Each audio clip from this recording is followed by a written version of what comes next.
Hey, Edward, how are you doing? Really good.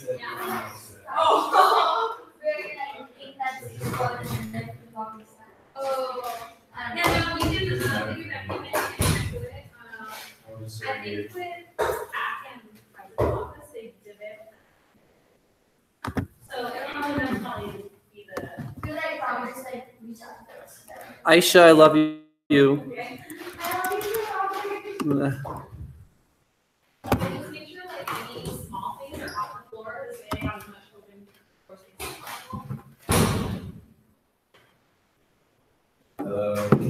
I saw Matt's story. Did you like miss a picture? Oh my god, it is the craziest thing that's ever happened to me in my life. I'm so sorry. So I was taking this online class for air pollution because I like forgot to take this GE and like this is like finishing up.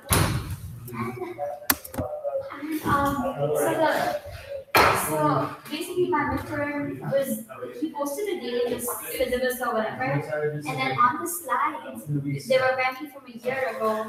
So he just kept saying, for your midterm on Wednesday, like the lectures were recorded from like the previous year. So I saw the lectures and I kept thinking to myself that I didn't have planned out, but I just Also, we're on live right now, so you will know. okay, never mind. That's the story. But Hey, how are you guys? Did you get any So Monroe wants to meet at 5 p.m., but most of our members could meet at 4 p.m. on Thursday. So we're just trying to figure out what. Just let me know either one's fine with me. Okay, sweet, thank you. George, are you free 4 or 5 on Thursday? No. Which one are you? Neither. It's free. Either. Or 5. I mean, like, I can ask. Okay. Okay, let's just assume they'll be free for sure somebody in your audience, right? Oh, yeah. Okay. And then C, probably it's Okay. C. Is Matthew should have reached out to you. Yeah. I saw that in the review and I was like, I can't. Also, because As long as your office. Yeah. Like, you want to stick here.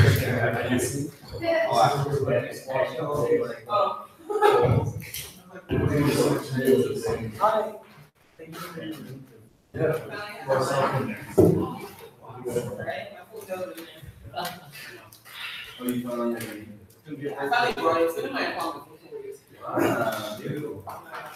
I mean, I know you might speak for bigger hands. Just in case my father makes it, it's all really just, you know. So it's my best.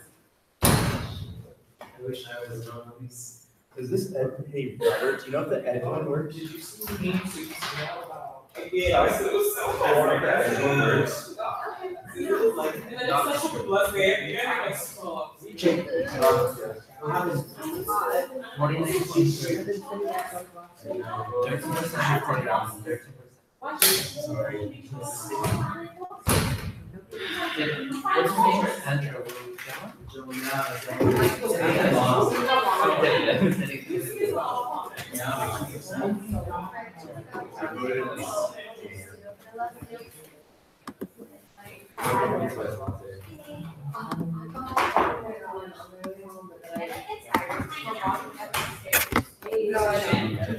Okay, just start my just one live.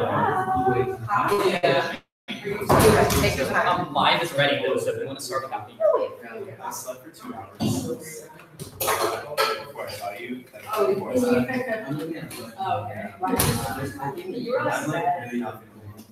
Yeah. okay. Wait, what are you saying? You Yeah, just I check mean, with this. I mean, on Paso, like medication. I don't know. You're so lucky to be able It's to. so refused to be sick on my 21st. Wow, really?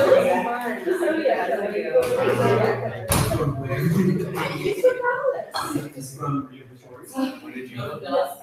No, she's just like, someone's like, I know it's us.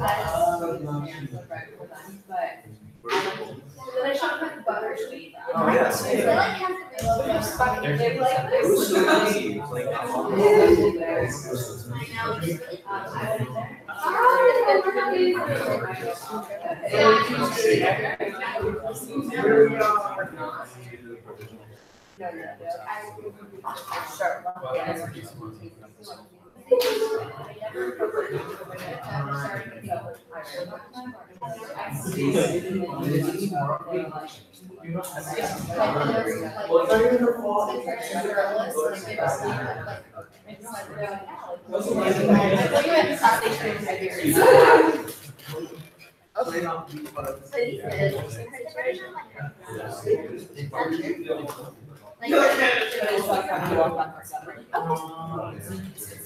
I trust you, yeah.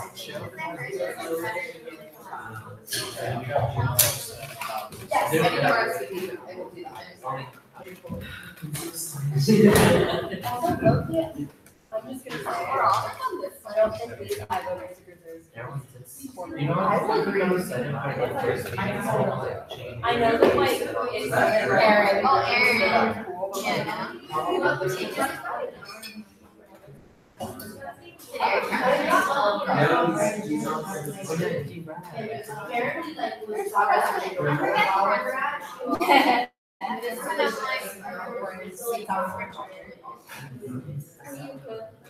Yeah.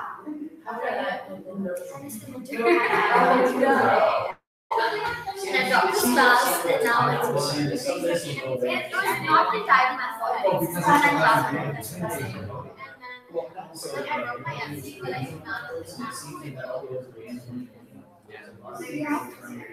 No, dark.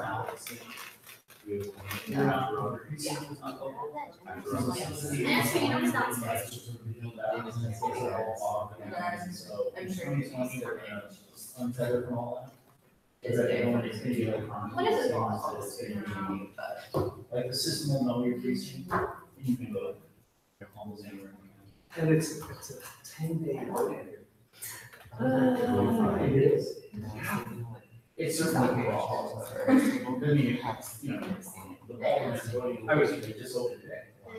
I didn't see it right place, was it? There's gonna be, oh, I was reading an article. So Different. Oh,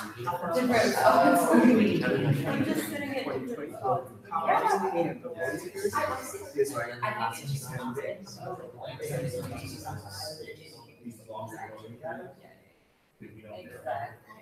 That's what I just read out. Very, very. One of the articles was.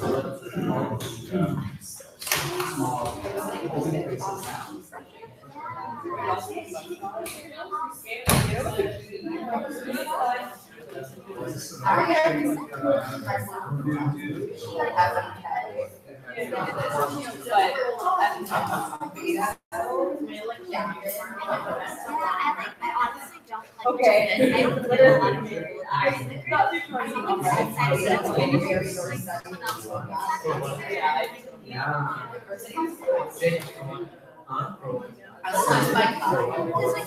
like someone told me I don't get it.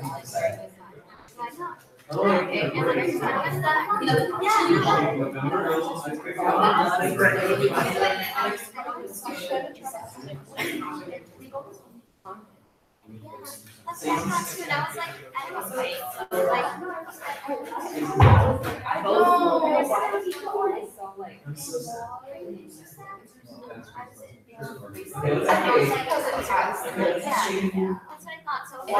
Population, right, how they exactly what that is.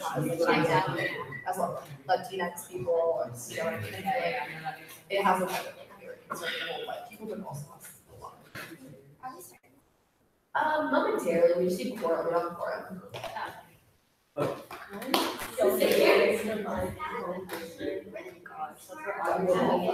Stupid double ball. Oh, that's my room. I'm so stressed, I'm like texting.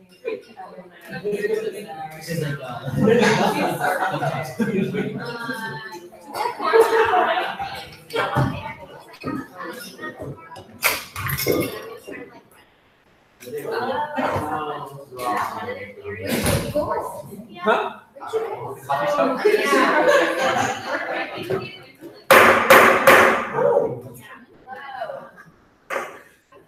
meeting to order at 7:04 p.m.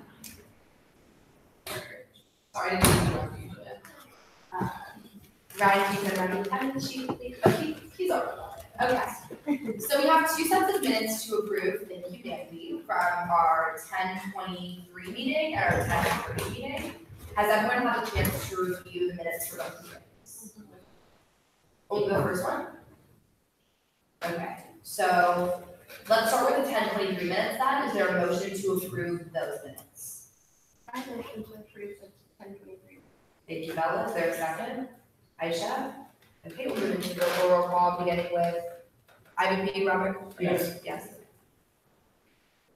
Jen Rep 1, Yes. Jen Rep 2. Yeah. Jen Rep 3. Yes. CBC. CFC. Cal. Step up. That. Yes. FSC. Yes. SWC. Yes. Great. 9-0, the motion passes and the minutes from October 23rd are approved. Do we need to wait on the October 30th meeting minutes?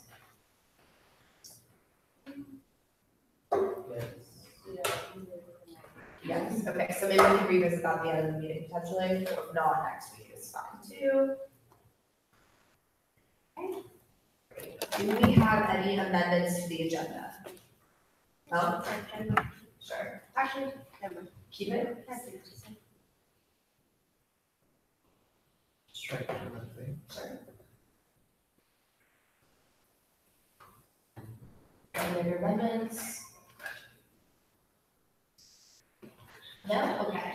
So the only amendment to the agenda as of now is to strike the agenda for the officer report. Is there a motion to approve the agenda as amended? Aisha? Is there a second? Second. Seconded by Julia. All right, we will move into the roll call beginning with Ivan. Yes. General 1, Yes. General 2. Yeah. General 3. CEC. CSC. CAB. FAB. Yes. FSC. Yes. SBC. Yes. TSR. Great, by a vote of 10-0, the motion passes and the agenda is approved as amended. All right, we're gonna move into public comment. Before that begins, we have Lieutenant Kevin Gilmore from UCPD joining us for his monthly update. So please give him your full attention. Thank you for joining. Not a whole lot of changes from last time that we met. However, we do have some upcoming events on campus that will probably involve many of you during your school days and time away from school and weekends. And so I think the main point that I want to talk about this evening is that we as a police department and the university administration would like for you to help encourage your fellow students in your constituency to be mindful that we do have a university that is open to the public, and we're fortunate enough to be in a place where we're nationally known. People want to come here, they want to engage in conversation, they want to engage in conferences and discussions, and we understand that that is sometimes not what everybody necessarily believes in. We understand that there are also high passion beliefs that come with events that happen on campus, whether that's in support of or not in support of certain subjects. And in that, I would ask, and we as a department would ask that you encourage people to engage in constructive conversation, make sure there is effective communication where people are actively listening to one another, and that all in all, that we show respect for one another just for the mere fact that we're all humans. We understand that beliefs run deep, and it is good to have passion for a cause and for beliefs. But when conversations become screaming matches and confrontation occurs, people don't necessarily act in the way that they would act normally, and that drives people to not listen to one another and can also be a conduit for physical confrontations and words that are used that are hurtful to one another. So as we embrace these events that are happening, and we all understand that there are people who are in support of events that happen on campus and people who do not support events on campus. But embrace the fact that we're at a university that allows for this freedom of speech and allows for people to come in and express their views. And the goal for everyone is that everyone wants to have their message heard.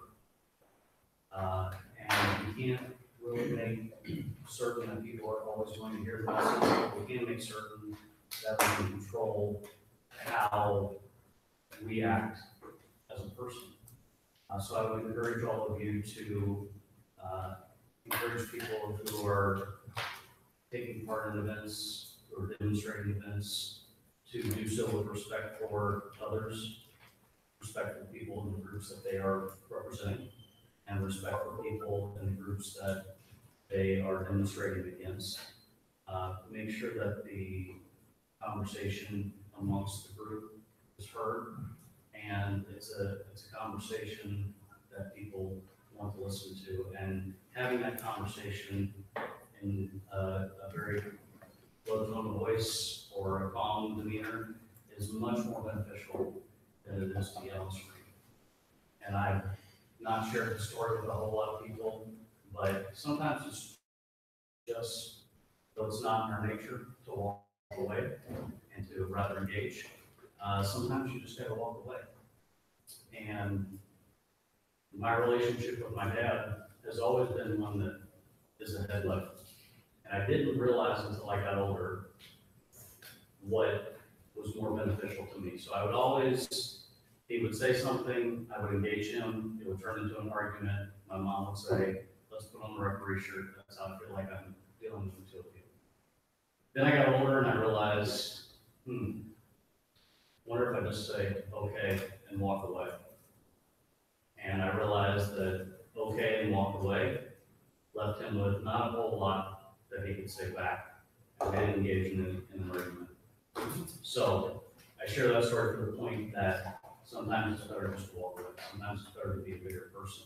And sometimes it's better and more loudly heard of not saying anything at all than to yell and scream on top of lungs. So as we look at these events that are happening across the country and here on the university campus and throughout the state, keep those things in mind because this is not something that is just going to happen and go away.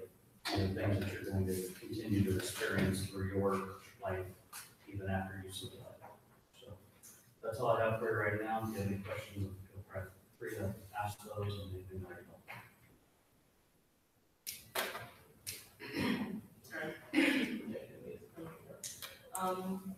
My question is, what happens when people who are coming from off campus are often deciding on violence, or like they're like saying things that constitute as hate speech, like what happens then? Because like, yeah, walk away, but hate speech is hate speech. Sometimes, not everyone, sometimes we're just saying, oh, this is that's true. But what is the protocol when someone is saying hate speech? So that's the interesting dilemma that we all have, right? Many times people will say things that are hurtful to others, and sometimes it is considered hate speech, sometimes it's not. Sometimes the party that is hearing it considers it hate speech, but by law it's not. And so when we encounter these types of situations, that's why we have such a great relationship with our campus partners and our campus administrators through SOL, through the Dean of Students Office, through Student Affairs. And so we utilize each other's abilities, and so SOL will always take the forefront when it comes to a time, place, and manner issue. When it comes to students and hate speech, there's a little bit greater ability for the UCLA administrators and student affairs to be able to address those because it falls under student code of conduct. Unfortunately, we don't have an ability to hold people responsible to that extent when they come in from the outside and they're not part of the university. The issue that we have to address as a police department and what the university administration looks at is we want to provide safety equally across the board. And I don't have the ability as a police officer to limit someone's speech just because it is hurtful and just because it is hateful. Because there are constitutional laws that allow for that. We are an open campus, and yes, it is hard to walk away. And I've had hate speech yelled at me on many occasions. And I know that it's tough to walk away. And it's tough to be able to absorb that. But what we encourage people to do is not use that type of language. If they do, obviously our role is to make sure that there's not a physical confrontation. And engaging in the conversation that will perpetuate the hate is just, that's why I say walk away. Because it is hurtful, and if that conversation continues to perpetuate. And so we encourage both sides to walk away from one another and try to ignore it. We will document any type of hate incident or crime that occurs, but we also have to have a criminal act for a hate crime to be labeled as a hate crime. The hateful speech falls under hate incident matters, but again, when we go to a freedom of speech matter, the university administration steps in with sole and time-pressing manner issues, and that's how it's for us.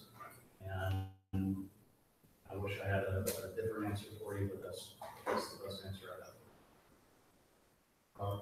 This might be a question more for Sol and the younger students, but like a concern I have that is, I think existed over my time here at UCLA is that we hear a lot of response from the younger students in Seoul when there's incidents of like scheduled speakers that might incite anger on campus. But when there's like people just walking on campus, we really don't get anything from administration or these entities that exist, which like I think is really disturbing to me, particularly like how they do target specific communities. These people just walk on campus and talk. Is there some sort of protocol that like I don't know about, or way that they can be more consistent, not just with like scheduled speakers that are coming on campus that are targeting communities, but rather these people who are just walking on campus one day and starting that? I mean, is there some sort of like not obligation, but like protocol that these entities follow where they're not speaking out when there's unscheduled hate speakers? So I can't really answer how the Dean of Students Office or Student Affairs would respond to unscheduled speakers that come on campus. But what I will tell you is that a lot of this that happens that is unscheduled, we don't know about until it happens at the very last minute and somebody lets us know about it. And that is probably very similar to how Student Affairs finds out about these things too. So we don't know about those things until they actually happen. And I think that you would find that many of the responses to when we do find out of things that are happening on campus that are unscheduled and unknown to anyone until they actually happen, once we know about it, once Seoul knows about it, once the university administration knows about it, they respond. Seoul is very good about getting one of their administrators out to an area to determine whether or not there's a time, place, and manner issue.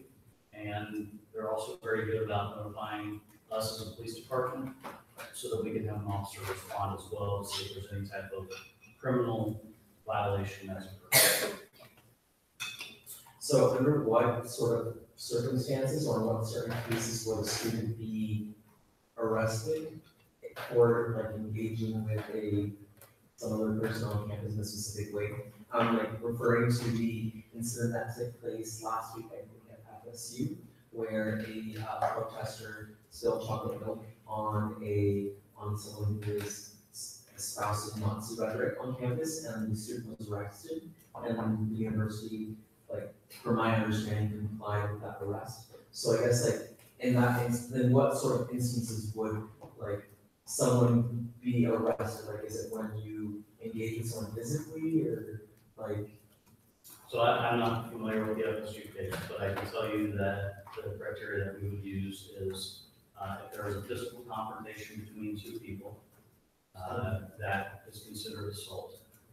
And that it would take our officers time to figure out what occurred, whether or not someone was defending themselves or not, if this was mutual combat or not. The other thing that also could qualify is if there is a threatening words or threat made to someone that has the ability to carry out the threat, and the person who receives the threat believes that the person will be able to carry out the threat.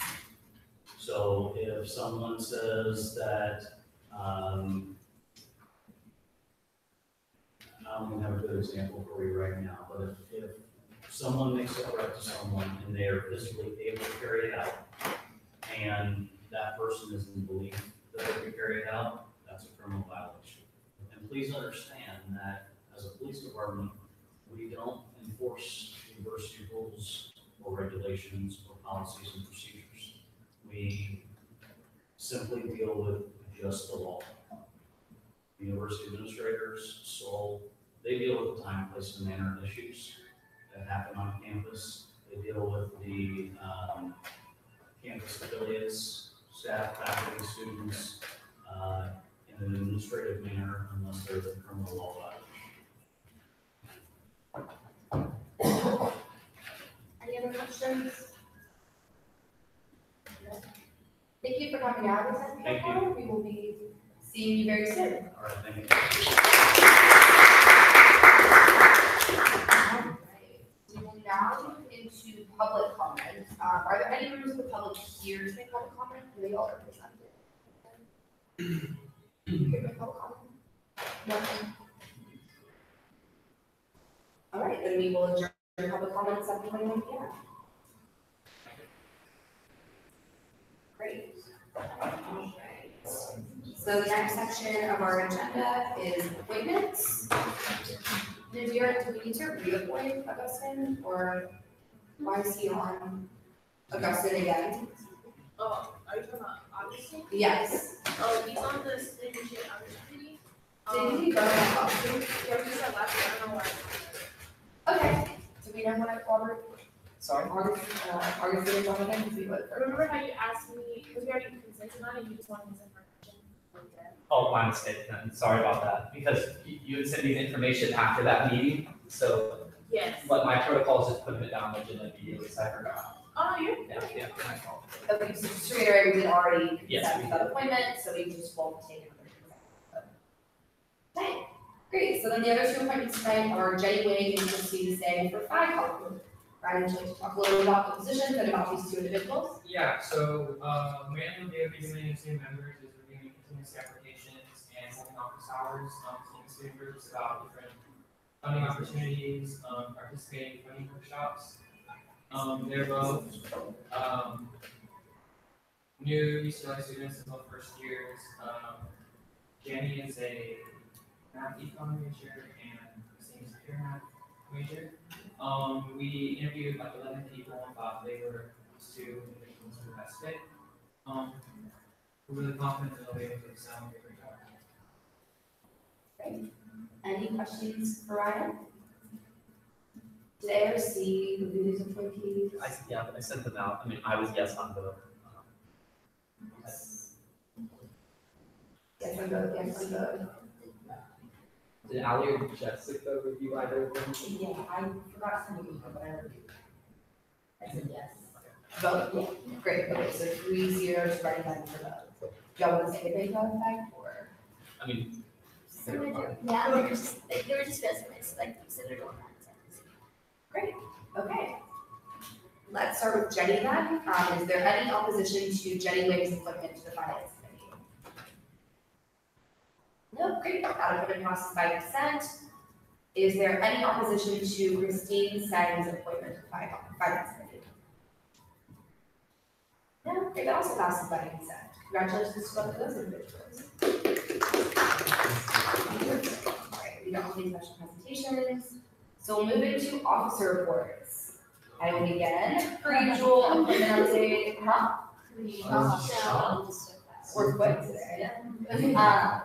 Appointment update, still have those last two seats on the student conduct committee, would love to get those filled as soon as possible. For some reason, having a really hard time finding folks to apply that one, so again, continue to share that. We're gonna keep doing emails and whatnot, hope to have those filled very, very soon. On Saturday, I had my quarterly meeting with the Alumni Association Board of Directors. So myself, along with the SAA president and the president of the Alumni Scholars Club, serve as voting members of the Alumni Association Board. So it was very cool to actually be able to vote at meeting. And we talked about a couple of things, including the latest enrollment management plan with Vice Provost Copeland Morgan. We talked about, they were fascinated by the hybrid studies. Alumni were freaking out about the hybrid study. We talked about volunteer day, about other methods for alumni engagement, and that they waited their bylaws for a long time. So a couple of them are former Usac members, which is interesting. They were excited to reminisce on that. So very, very productive meeting, and I look forward to hopefully having the Alumni Association on board with some of our efforts moving forward. And if you ever need contact for those folks, I'm happy to facilitate that. In addition, I don't know if Jamie can talk about this a little bit at all, but the UC-wide Basic Needs Working Group is working on a $7.5 million basic needs proposal. They would like to see support from the various system-wide entities on. So that's something that under the Council of Presidents, we're working on passing a resolution supporting. I'm sure UCSA is doing the same thing. But just something to keep on y'all's radar as the new UCOP state, et cetera, budget cycle starts to happen. That's it for me. Ivy. Sorry, one second. I like to type my stuff out.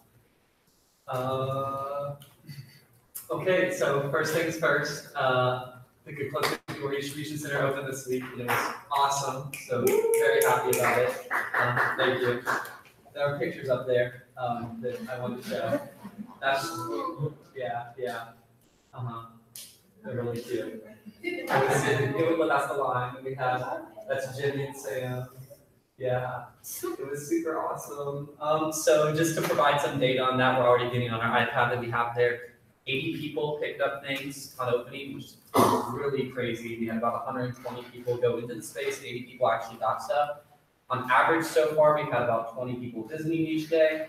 And our top two products that we've gotten so far are clothing items and then SWC's menstrual hygiene products. So I think like that just goes to show that like collaboration was really crucial for the space. It's been incredible so far. We're fully staffed 10 to 5, and we've been meeting on Friday with Christine Wilson, the director of the Career Center. She's committed to actually staffing our space with paid workers. That will actually, yeah, super awesome. She's going to be working the career closet side of our space. So as I said before, we have a large portion of professional clothing items, which we've also rented out, about 4 of those so far, to students who need them for interviews or internships.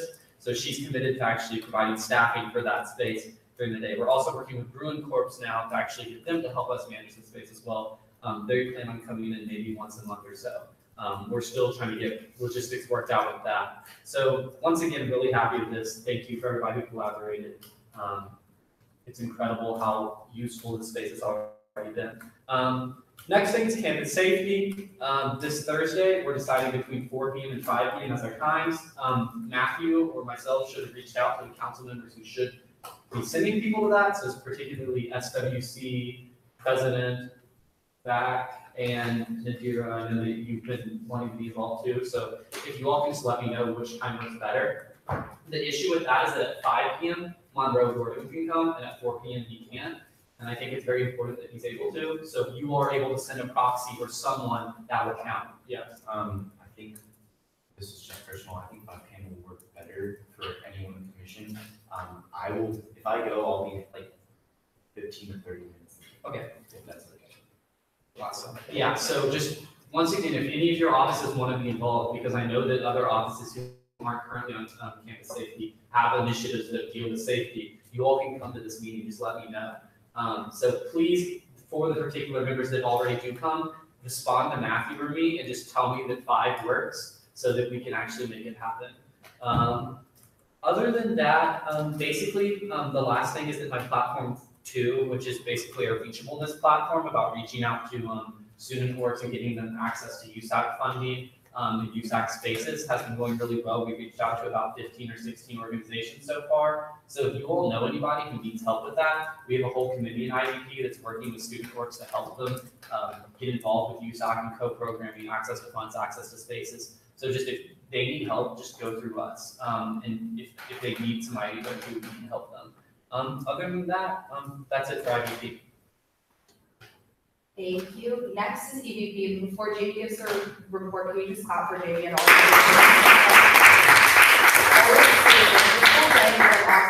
The fact there have been lines around the block in Ackerman this entire day is sucks to have to wait, but also really awesome when there's that many students turning out to vote. So trust you. Thanks. And you made our second.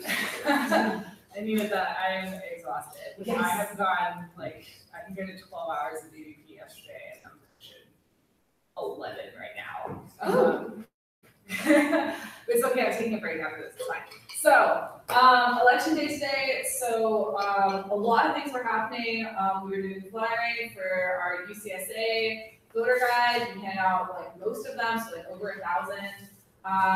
Handed out a bunch of slides with that too, so did a lot of voter education in the morning. And then 3 p.m. switched to party at the polls, which was super successful. So we had ASUCLA catering that had tacos, dumplings, egg rolls, pasta, desserts, popcorn, all the works, music. We had this fun sumo wrestler suit thing. I fought Nico in it. There's a video and I have pictures. And if anyone wants to see after council. So that was super fun, a great way to end the campaign. About halfway in, I checked the registration thing and we had about 350 people who had come through to the table around 4:30 or 5 o'clock. So we'd only really been set up for an hour at that point. So that was super exciting. Had some news networks come out. Eric Garcetti came to campus, and we set that up super last minute. They reached out to me 2 days ago to set that up, and so we ended up starting at the Bruin Bear and having a meet and greet, and then as people came and talked to him and took pictures, we moved up to Meyerhoff Park where he spoke. We had some speakers who could be heard pretty far and wide from students. It was pretty cool watching people stop, and I've seen really non-politically engaged folks that I know posting pictures of him, knowing who he is. I think it's because he has his announcement at LAX, so everyone always hears, oh, Mayor of our city, supporting our veterans, so that was super cool. As Claire said, I'm so certain we're beating the sad, pathetic 11% turnout that we had in 2014. So election was great.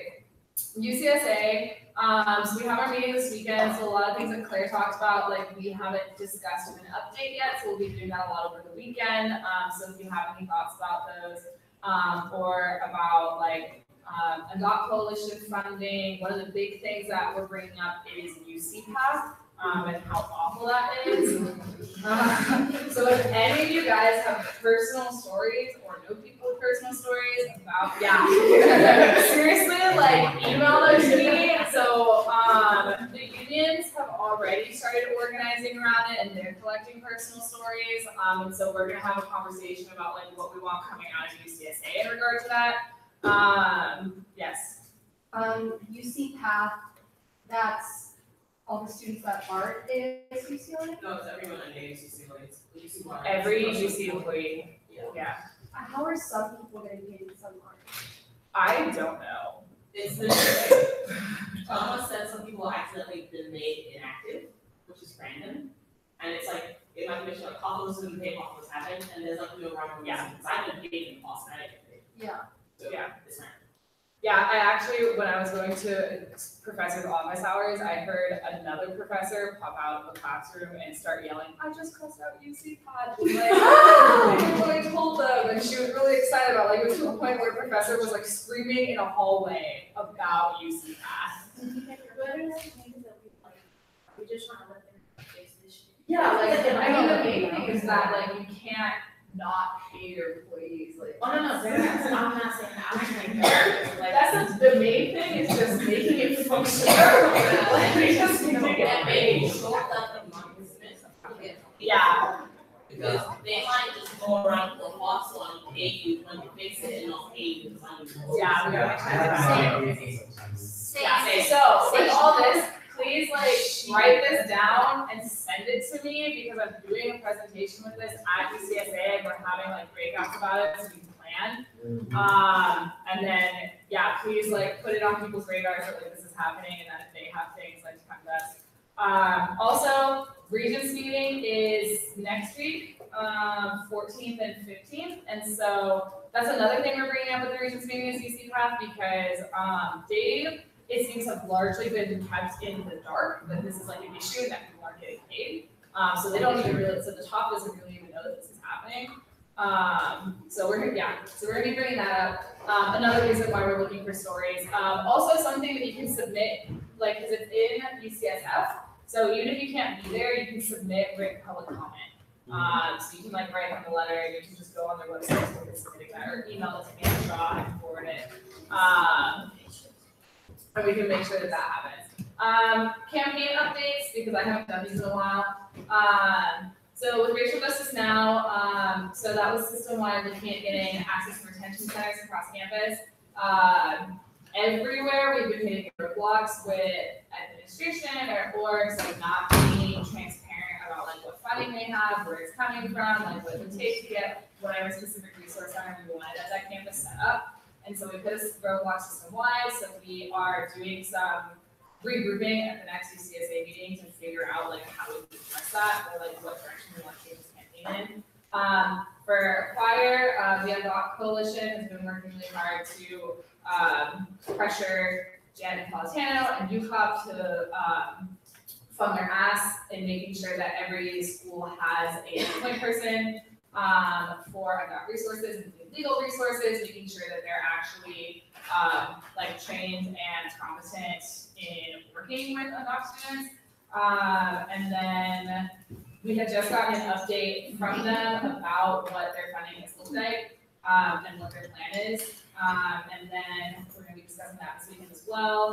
From the UC, we're working with ASUCLA to probably do some joint lobbying around deferred maintenance. Because ASUCLA has the same problems that other entities on campus have, and it aligns really well with the same goal. And so we're looking at doing some joint efforts there. Working on building the bond measure that will potentially go up in 2020 to also work on deferred maintenance. Right now, we're mostly doing research and setting up local lobbying visits. For Extra Checks, we're looking at doing a statewide legislation that would make it so WIC kits are accessible on campus. That's still mostly in the research phase right now and outlining phase. For Exist, the LGBT protection, we're doing, there are 400 about LGBTQ identifying people running for office right now. So we compiled a list of them. We're tracking their success today, and then we're going to put up some sort of display that highlights all of the queer folks that have won in office to show that there's representation and just kind of highlight that, and then also work on doing a sort of like pamphlet on like what protections do and don't exist at state, local, federal government. And then for the gun control campaign, Right to Live, we had the solidarity event last week, and then we are working on similarly making a pamphlet that is just kind of basic gun law education, comparing one of the people that's running the campaign is from Australia, so she's really interested in looking at the difference between US policies versus Australian versus international and stuff like that. So yeah, look out for that kind of education stuff towards the end of the quarter. And Thank you. Gen Rep 1. Okay, I don't know how to keep up with that. So tomorrow's our conversations at Kirkhoff is due, and we're having Nick DeLuca, who's like the assistant vice chancellor for Campus Live, and I think it's a great time to have Nick and just like speak about like everything that's happening on campus. So Nick's just gonna be at Kirkhoff patio from 3:30 to 4:30 tomorrow. We're gonna have coffee, we're gonna have cookies, and we're just gonna be like talking to him about like stuff happening on campus, talking to each other about it. So if y'all just want to come de-stress, get some coffee, speak to Mick. He's like one of my motivators. Glad he's getting. He's super cool. So Kirkhoff Friday tomorrow. Then next week is International Education Week. There's going to be a bunch of events throughout the week. So if y'all want, I can invite you to the International Education Week or the Dash page is posting about it, but two of the events at the office, my office is involved in is Conversation Cafe, which is on 16th November at Palo Rotunda. I will be speaking, I'll be sharing a story for like 10 minutes at like 11 p.m. So you wanna come hear me talk? And then there's World Cafe, which used to happen at DashU for the last however many years, but this year ASUCLA, Vice Chancellor of Student Affairs, and like DashU Center have like brought it to campus, so it's like more accessible to folks here. World Cafe is really cool because it's just like coffee from kind of around the world. It's supposed to be from around the world, but if we get as many as we can, and it's like fun trivia questions about like how much people know about other countries apart from like the ones they're from, and then get to win like these like DashU sweatshirts that only international students have, but you can get them if you come to conversation. If you come to the World Cafe, which is going to be November 14th at Corp Grand Salon. And after that, yeah. And then December 1st, we have a South Asian Solidarity. It's like a South Asian picnic at Sunset Red. So we're working with the Indian Student Union, Indus, Bangladeshi Student Association, Pakistan Student Association. We're gonna play cricket. If like back, for example, back in Pakistan, cricket is really big, and for a lot of South Asian countries, cricket is. So we're like we've arranged for like bats and balls, and like figured out how we're gonna do that. So we've never played cricket. It'll be a fun time. It's gonna be from 3:30 to 6:30 p.m. at Sunset Rec. We're gonna have samosas and like a bunch of other like South Asian based snacks. So there's free food, and it's gonna be December 1st, so like closer to like week 10 finals, so you can come de-stress for a bit. Let me see that. Okay, and then there is someone from our office who sits on the International Student Wellness Committee, which basically meets like once a quarter and talks about like mental health and international student and like additional resources, maybe like having some component of like CAP present like at just they are with the transfer center or the transfer center. If we want someone to be at the transfer center as well, so we're working towards like making sure we can arrange that, or if we can expand the use of the app that they've gotten, which like has like these mental health counselors that speak in like different languages. But it's still in the works because the amount of money being paid for that specific app that's not being used as much. So we're looking around ways of like how we can make it more accessible for folks. Yeah, that's it. Thank you. General two. Just wanted to give a little exciting update in correlation to Robert's Good Clothes, Good People announcement. We are in the last stages of institutionalizing at least 4 more bins on the sorority row. The bin that we just institutionalized in my own sorority has already filled twice. I think I told you that. And then working with Julia to get into the final stages of our joint food distribution collaborative effort, which is actually not shit hitting the fan yet with food permits, but so far so good. Wish us luck. That's it for me. Yeah, agree with that. Thank you. Fab. Oh, okay. Just one update. So tomorrow we're going to be hosting a little event. It's the Disabilities Rights Town Hall from 6 to 8 p.m. at Carnesville, the Venice Room.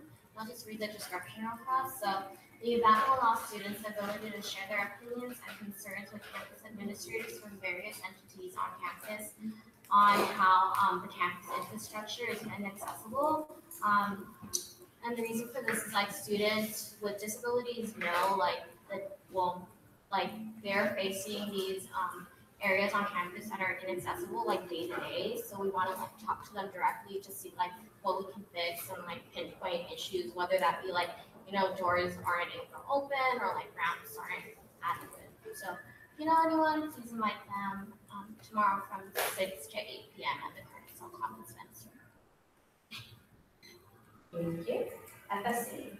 Sure.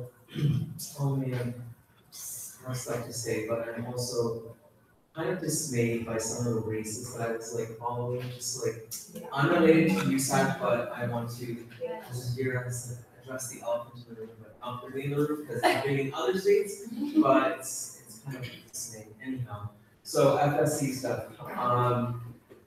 So the Bruins on a budget workshop that is being hosted by my office, financial wellness program, public service, living learning community, and so on, will be taking place next Tuesday from 6 to 7:30.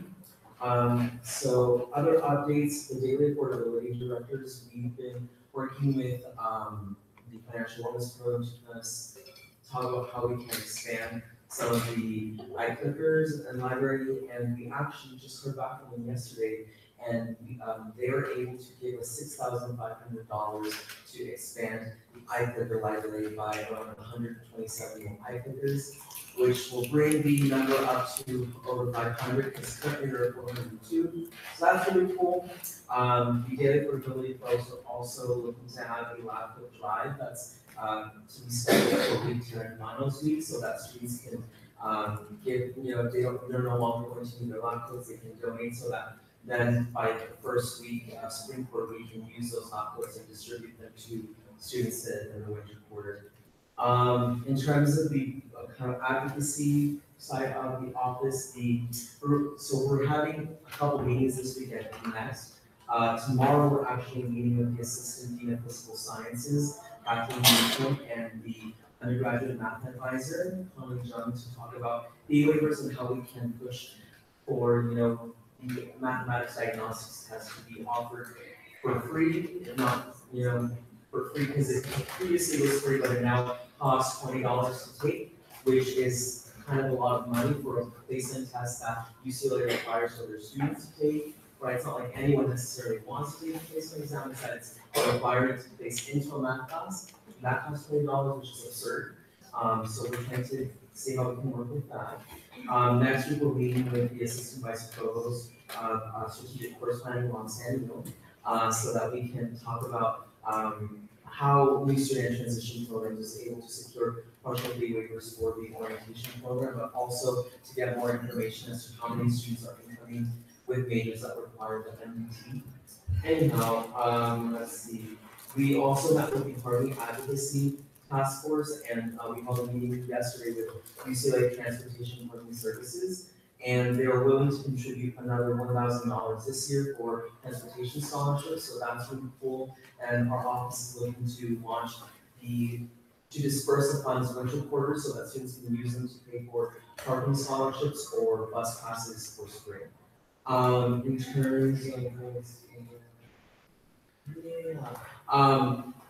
like the external stuff, we have been collaborating with DEP these last couple days and weeks into outreach for Prop 10, so that's been going really well. We'll see how that goes tonight. And I think, and then we're trying to get folks from FSC to sit on the committees that will be forming within the Western Neighborhood Council. Specifically the Planning and Land Use Committee and the Transportation Safety Committee, just because some of the things that our office deals with directly relate to those specific things, and so the more input, the more strategic that there is in connecting this with the next meeting. Just ask a question. So the meetings that you're having with parking and transportation, are they specific to your scholarship, or are they like updates? Yeah, they're general updates. Okay. Yeah. In the future, just if it's possible, including Julia, me, and then there's one other bylaw entity that should be part of the transfer student representative, maybe all 4 of us could be together. So anything dealing with transportation and parking. Is that? Recommended. I'm not saying that you made a mistake. I'm just saying in the future, if we all wanted to work together on that, I'm sure it might be beneficial. That's fine. I'm not calling you out. No, I understand. That's fine. I don't have any issue with that. Yeah. From my understanding, I didn't necessarily view that was necessary, but. No, it's not necessary. Yeah. I just think it might be a good idea. Sure. Yeah, that's fine. In terms of the new neighborhood council, I was like at some sort of forum for extra credit for my class, and one of the individuals who just got elected wanted me to let everyone know that we should come to their swearing in tomorrow. Oh. That reminds me. It's tomorrow at 7:30. It's like down by like in waiver, right? Yeah. Isn't that 7, probably. I just remembered one thing, so we had over 457 responses to our Blue Card survey. and so I wanted to share some of the data with you all. So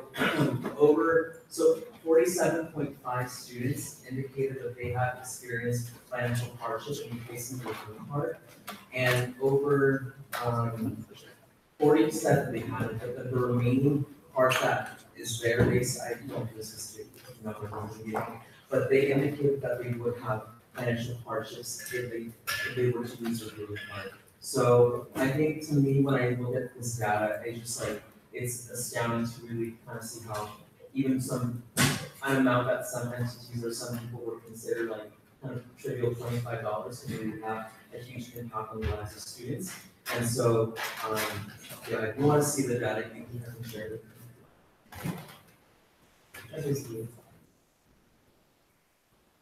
All right, CDC.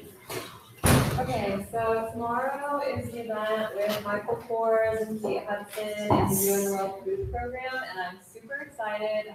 Everyone on staff has been working really hard on it, and like a bunch of our different staffs are like coming together, and it's really exciting to see. Also, Vogue Italy is going to be there covering it for some reason. I have no idea why, but like that's really, really cool. And Access Hollywood. And Getty Images. So it's just like, it's such a big event. We also have a ton of student groups coming, which I'm so excited that they're going to get highlighted in that way. So like the Hunger Advocacy Project, the CalFresh Initiative, and a few others are going to be there, like tabling outside. And the first 100 students in the event get, I'm like telling everyone it's Michael Kors bag, but I think it's a tote bag. But you're gonna get a Michael Kors bag, okay? And he's now the owner of Versace, so like you're technically getting a Versace product.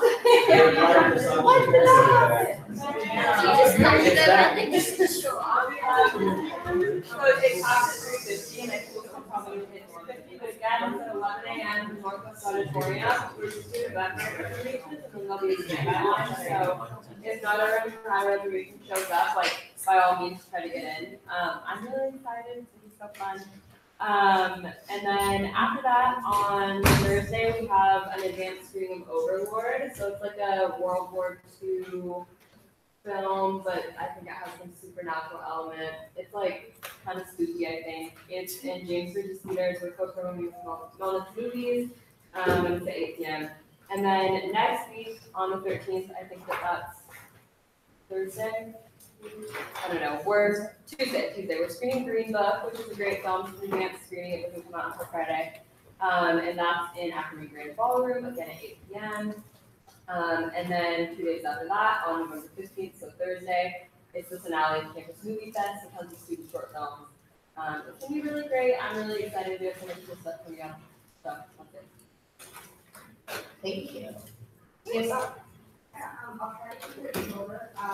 We had Angela Cruz come to our last general meeting, which was super helpful because her and Vice Chancellor have been really helping our office because it's been kind of hard getting in contact with certain people, and so Anne's been really helpful with that. She was able to connect every one of our office with somebody to help out with each of their initiatives, and she also directed me to everything with the as well as the leadership coalition. And one of the initiatives we're really going to pursue in collaboration with the Council Leadership Coalition is at least changing the way orientation is structured for transition students, and we have a lot of support from the Vice Chancellor and so they're kind of the reason why we're able to get this meeting. So we really push for that to meeting tomorrow. And then another big thing is thanks to Robert and George. I really appreciate it because we are going to be doing our hygiene drive for the house veterans on November 30th.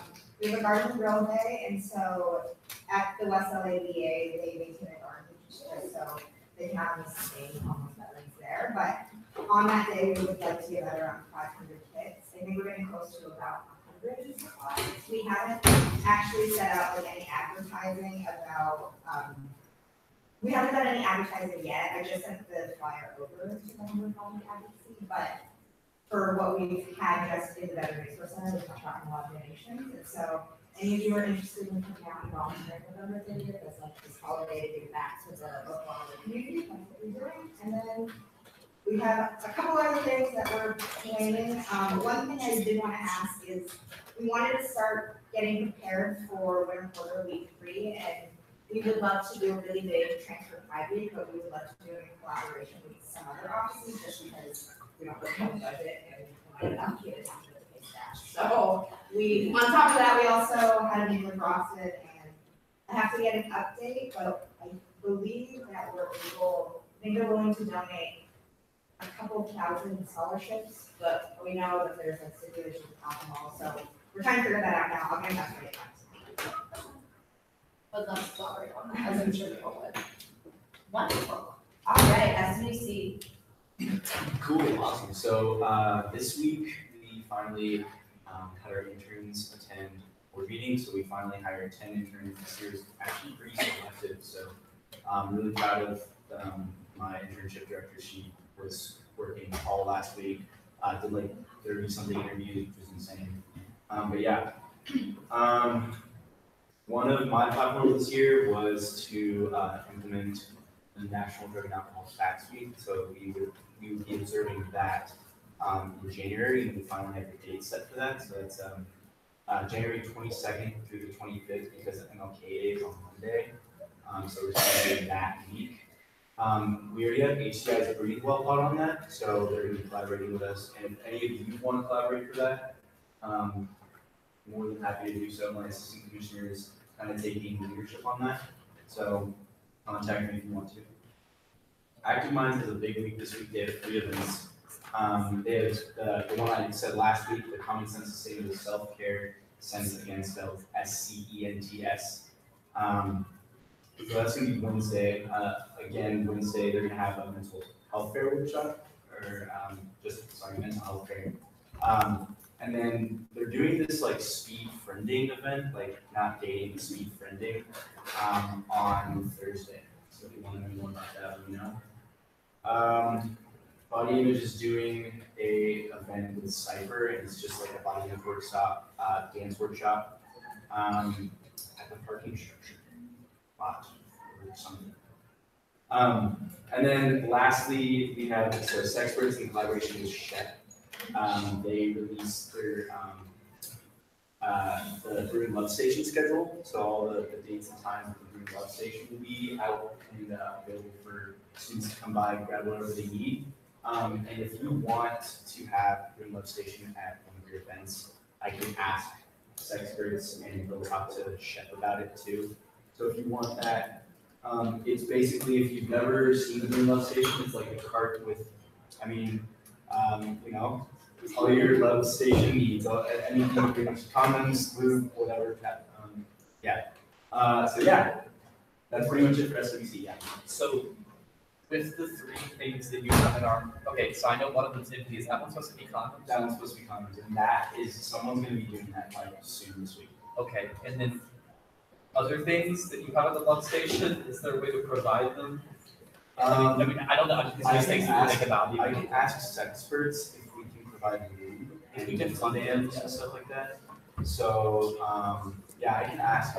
They usually have an allocated amount of money for their own workshops and trainings and stuff like that, but I'll talk to them. And we can fund it even if you want. Oh, okay, about cool. that.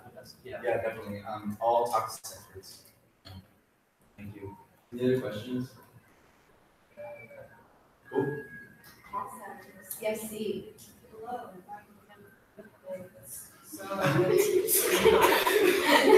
So this past week, I've been kind of series of service, like I said in previous weeks, it's basically rethinking of a day of service, which used to be a lot, once a year event, like 300 out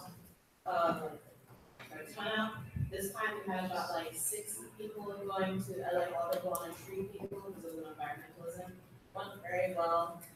I feel like a lot of people will genuinely go to experience. I think making a small scale might be the move. So more events like this will be coming. We're thinking about collaborating with different entities. So as IP director Maddie does more of them, I'll come to you. We also have a really cool guest speaker, Meredith Katz, and she's a sustainability officer. So she was amazing. She talked about getting involved in nonprofit work as a career and how that can be accessible and like the financial means of doing so, like being able to sustain us on consolidation and do it. We also are you might not know, but we have one nonprofit networking night that happens every winter towards like the middle end of February, and this is basically means in which CSC tries to contact various NGOs in the LA area and sometimes outside the LA area so that people can basically have a job fit and like sign up for internships, like they're talking about organizations so that they can be connected to service market. So right now, IP committee, which is the program committee, is sending out interest form because you want to see that we're actually catering to the basic population that wants to engage in service. So I'll send that out to you, please send that to your relevant entities because we'll be designing, accordingly. So we want to make sure it's useful. We get about like 200 people every year, so we want to make sure like what was worth it. Yeah, that's it. Great. AAC. Alright, so we do have a new director for our sub-organization called SAGE, which is social allyship and justice through education. So we're actually going to start on our module, so if you have any LGBTQ students, especially people of color identifying folks, please send them my way so we can make sure this module is as inclusive as possible. We also have funding available to actually pay for the module as well. So that also, so some students were very confused in regards to the applications for AAC in regards to like academic appointments as well as staff applications. They were all listed on the same flyer. So what we're going to do is redirect our outreach methodology into two separate flyers. But yes, if you know any like LGBT students that have like an opinion, a stance on how do we create a more collective and accepting environment, like please send them my way so we can have them run this project. If you know part of staff, that'd be super helpful. We have one more director position open, but there's no limit to how many people can be involved in this. So, and the module is basically somewhat similar to the new student orientation module that we have on sexual assault, but the difference is that we're actually going to, the purpose of this module is to combat like microaggressions, cultural incompetency, and things of that nature. So we met with the dean of students. We've also met with the student orientation, and then we also have lunch for the lunch. For this project. So please do not hesitate to outreach. I'm going to just make flyers for the outreach, but I really do want to build up stage something super helpful. This is also an update in terms of so I met with the registrar last week on Friday before disappeared into the abyss. I met with the registrar and we talked about the vigilance and why that is and why that's like a federal issue as opposed to like a university state issue. So the University of California, Los Angeles.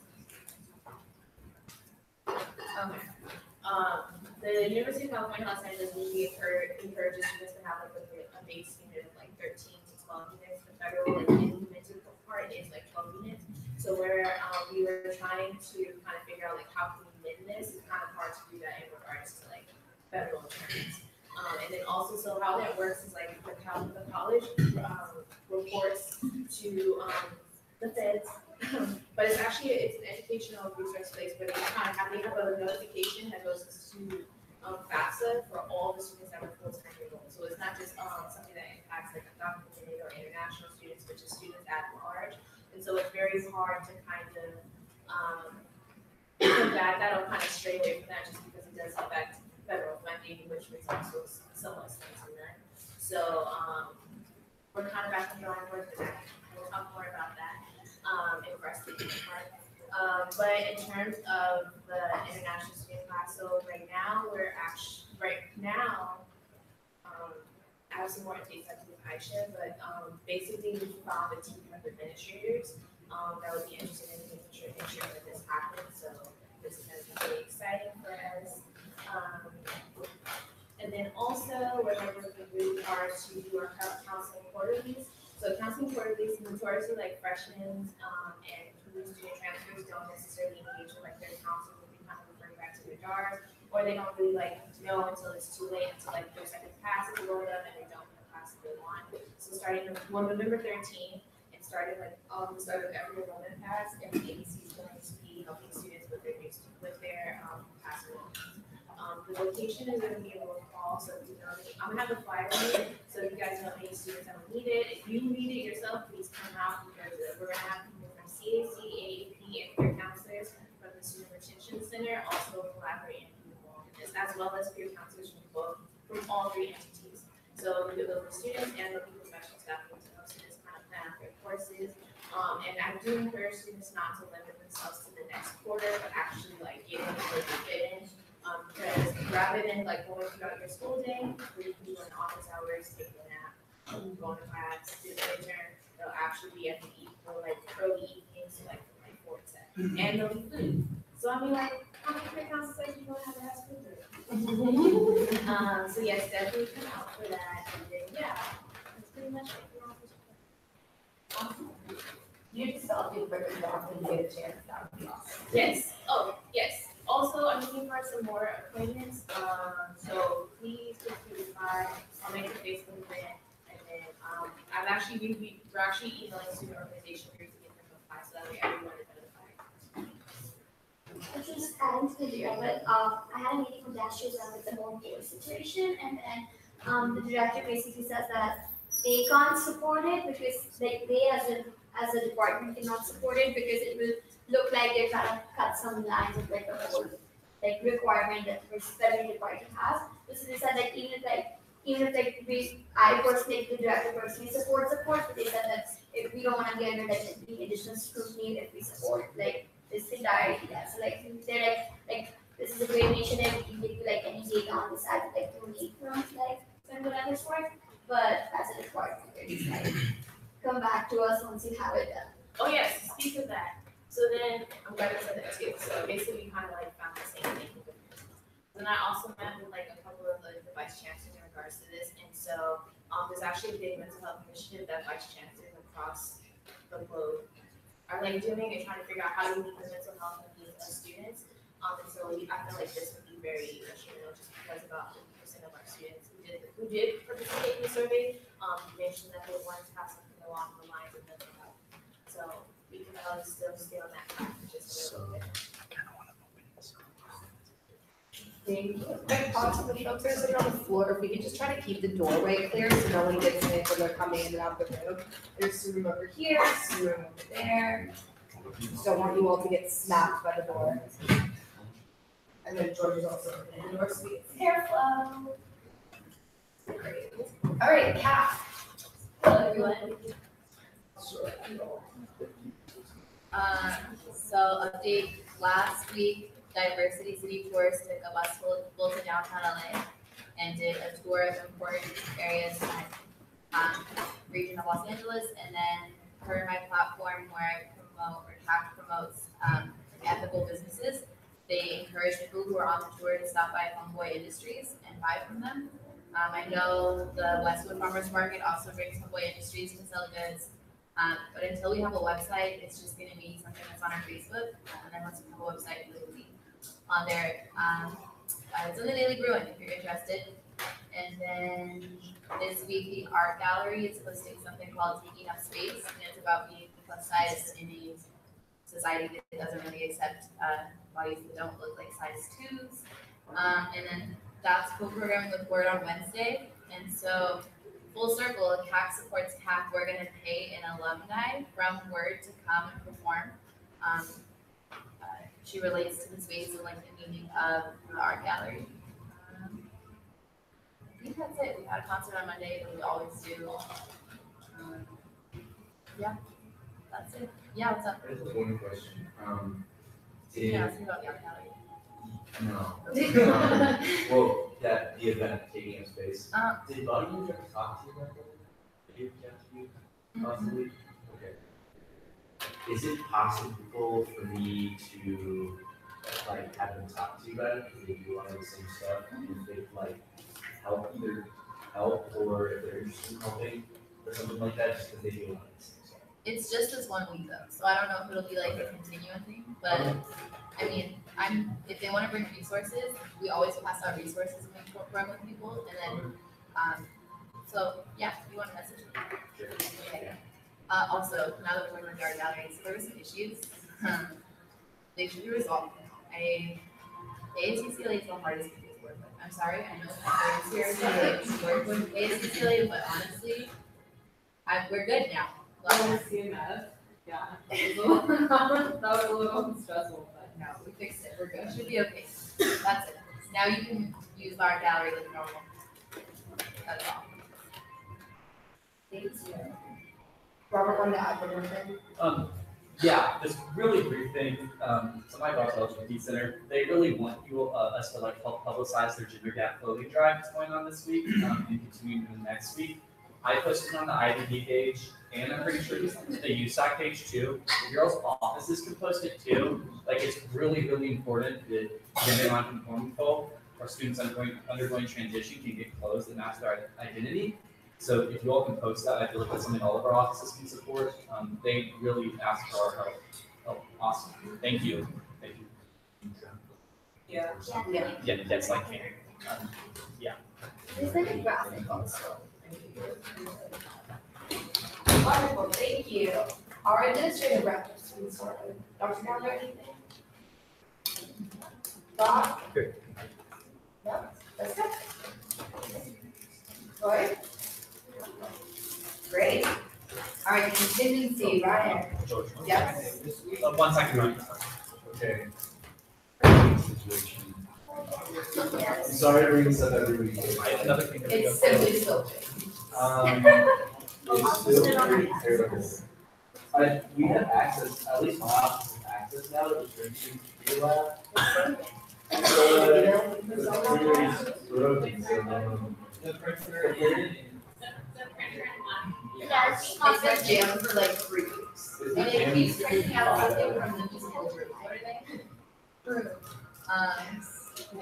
They have the fourth floor, like Hooligan. literally every. Oh, hooligan? Yeah, hooligan. I have 30 hooligan fun. Yeah, I've actually gotten very good at fixing that printer because I had a nightmare situation in 0 week. So if it happens, let me know. I thought I I'm was always here. And I Well, can try. We can look at it. Okay, so are you in direct contact with the people that oversee the printing room? Yeah. Like, is it shit? I'm sorry. Yeah, I'm switching. yeah, so, it's a little complicated at the moment, but if you just email me whatever the issues are, we'll find a way to fix it. Cool, thank you very much. All right, now Ryan. Okay. This week, we had 17 groups apply, none of them have released groups. The total required was $15,303.68. The total request was $10,178.30. The hour accumulation was 8,792. Any questions for Ryan? Is there a motion to approve the contingency programming for the week? I motion to approve the contingency programming for the week for $8,792. Non-Usac groups. Right. One second. Second by Robert. Great. All right, we move into vocal roll call beginning with IVPs, DVP. Katie? Yes. There are one. Yes. There are 2. Yes. There are 3. AC, Yes. CDC, CSC, CAC, Yes. TAC, Yes. FSC, SUC, Yes. TSR. Great, by a vote of 13 to 0 to 0, the motion passes, the contingency programming is approved. Ryan, is the BOD deadline for winter this Friday? I saw that online. No worries, just we can talk about it. Okay, so we are going to go into new business now. The first item on the agenda is a discussion item regarding the SJW conference. Before we get into the discussion item itself, I wanted to lay down a few ground rules, especially in the context of last week's rather emotionally charged appointment hearing. So the way that I'm going to be conducting this as chair is that I'm going to give Ashad or co-presenter or presenters about 10 minutes to give their presentation and extend it if needed. And then I do want all of y'all members of the public that are here to have your voices heard. So I'm going to ask like a general public comment session. I will cede my time for public comments up to 2 minutes each.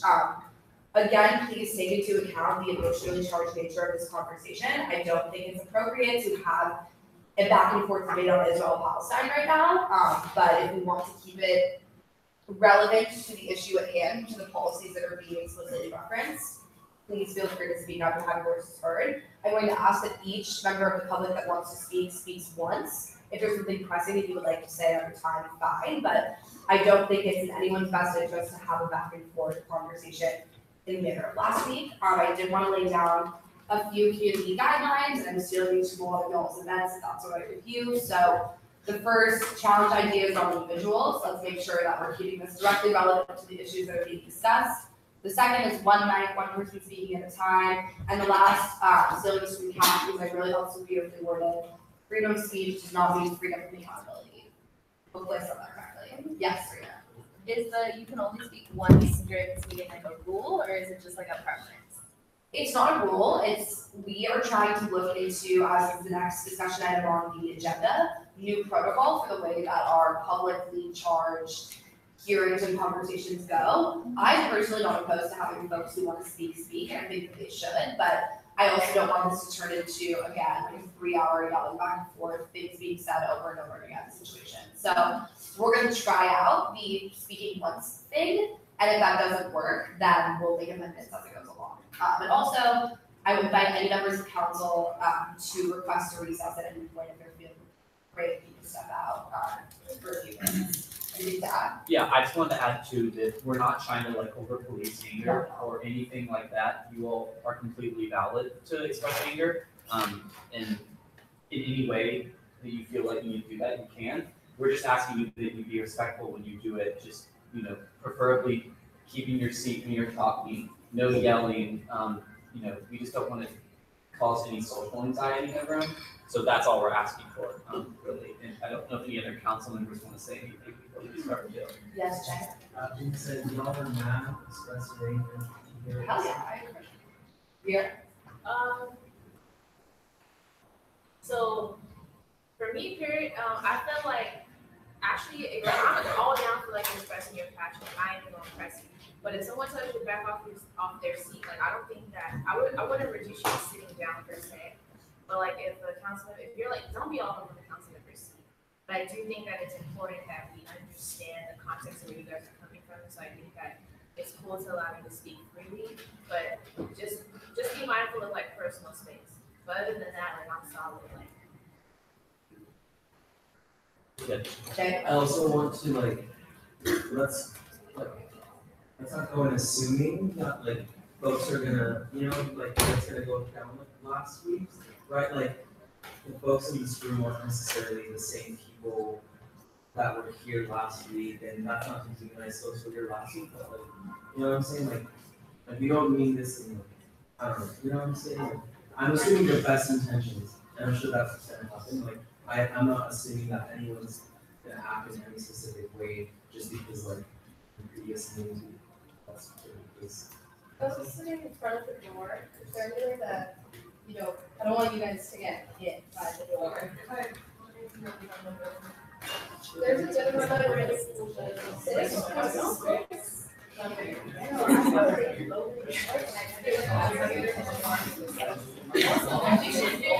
We should have blankets, because this is crazy. It's like, No, I'm cold. Can we do that?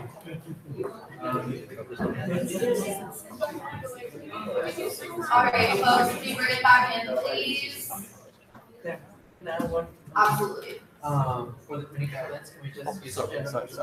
Absolutely. Thank you, Eduardo. Would you like to provide some context of what you would like that to look like? Yeah, just whenever y'all talk, just use gender neutral pronouns like y'all instead of you guys. Would members of the public like to also establish any sort of community guidelines, Yes. Oh, on us, yeah. and on us in general? And at any time that you feel like something does need to change, just tell us or request it. I do want to reiterate what Jay said, that these procedural safeguards that we're putting in place are purely in response to last week. We are working as Usac and I'm working as chair to find a way to have these emotionally charged conversations in ways that safeguard the safety not only of the students at the council table and the students around the room, but also the student communities and the identities that we bring with us. So again, I'm looking forward to facilitating this conversation. And with that, I will let Asha and her co-presenters stand wherever y'all would like. If you need slides, you can probably share it with Jessica. Huh? I don't know if you have to email it to me. Oh yeah, I think I emailed it to you just recently, Jam. It was like in the last 20 minutes. Yeah.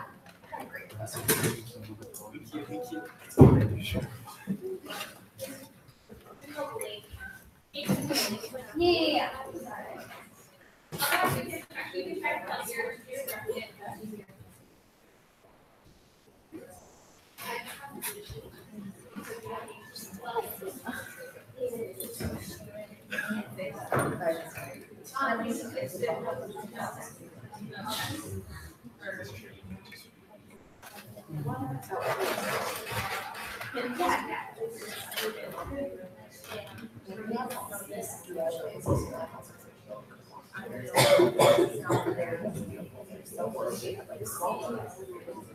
Yeah. Yeah. I think it's really expensive. I love it.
Yeah. Okay, no, but Eric said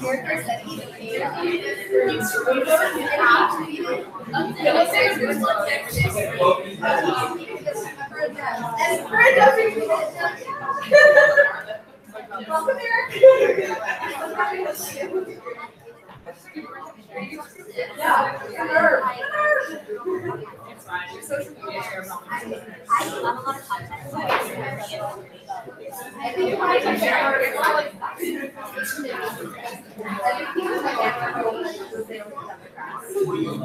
That's why I wanted to like, please just say something.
Oh, June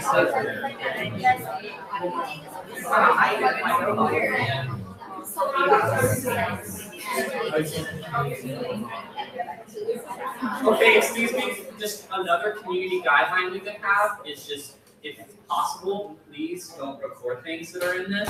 We already have it recorded on Usac Live, so there's really no point to be like in any way recording this. So that's just a personal request for social anxiety and for people presenting.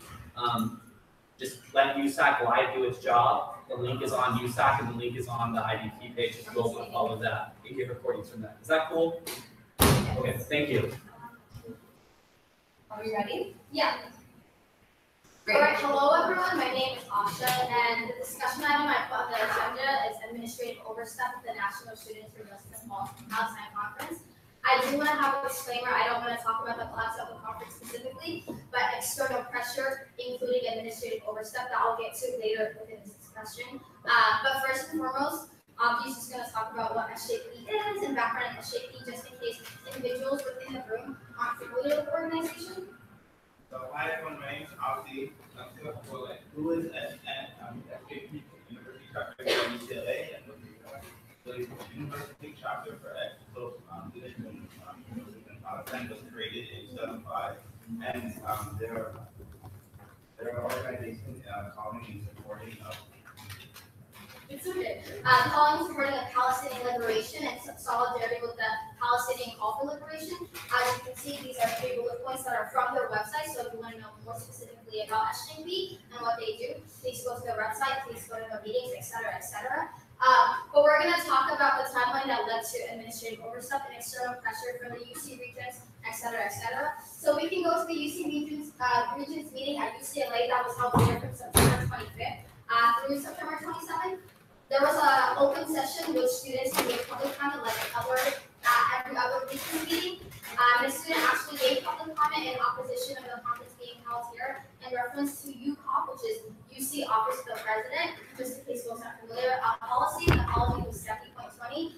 And in summary, it basically says that if an organization is funded by student fees, then it must be open. This doesn't necessarily relate to SJP because the NSJP conference is being privately funded, but this public comment led the regents to automatically institute an investigation into whether UCLA was violating any UC Regents policy. This is important because the UC Regents technically own the mascot, UCLA, University of California logo, and all these other external entities. So moving forward from the UC Regents meeting, now we have October 11th, when Representative Brad Sherman represents the San Fernando Valley, wrote to Chancellor G. Block to basically denounce the SJP conference and to continue further talking about NSJP's presence here on this campus. And I know I didn't go over it, but the NSJP conference is happening November 16th through 18th, so next Friday. So on the 11th, Brad Sherman wrote to Chancellor Block, and Chancellor Block in response basically said that one of the consequences of robust freedom of expression is having conferences like this go on. I've heard this said today, there is an obscure policy called the First Amendment that does protect SJP. Sorry. And specifically the administrative oversight that we'd like to talk about and why we put this as an agenda item specifically is because on October 31st, the Jewish Journal of Los Angeles published an article kind of questioning SJP's use of the Palestinian flag in the logo.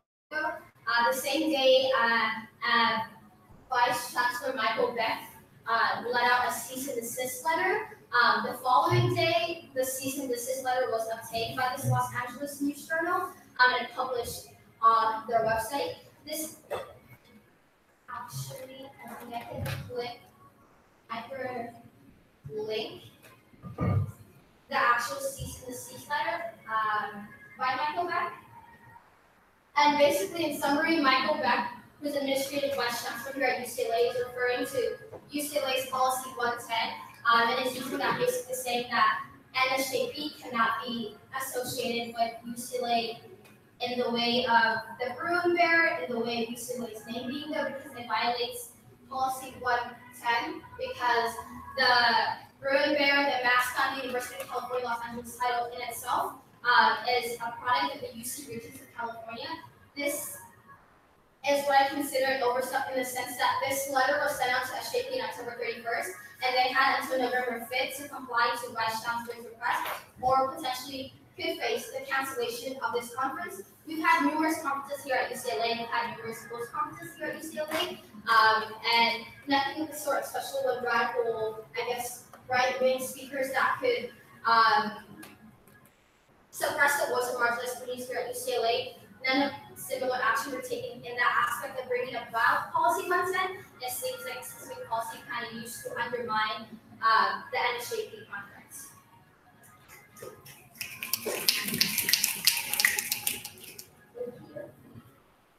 So basically, the cease and desist letter is pretty long, but kind of a breakdown is what Michael Beck was saying is, number one, the logo is associated with the Palestinian flag, which some may interpret as an intention to endorse violence against Israel. There's no UCLA policy that Michael Beck refers to in the cease and desist letter, except policy 110. So this is coming out of a sort of a bias and kind of undermining freedom of expression and freedom of speech. Number two, UCLA did not grant permission for this use, nor would it permit use of its name in a manner that could imply endorsement of violence. Once again, the phrase endorsement of violence is coming from bias, not necessarily UC policy implementation. There was no reference to another policy. The cease and desist letter, just to kind of get you making only reference to one policy, policy 110, say they could use the logo. The policy is also from 1988, and the vetting process that SJP usually has occurred did not necessarily approve other entities at this campus. You see the Green Bear everywhere, you see UCLA everywhere. So this kind of gives it strategic goal to kind of undermine their efforts and demobilize them.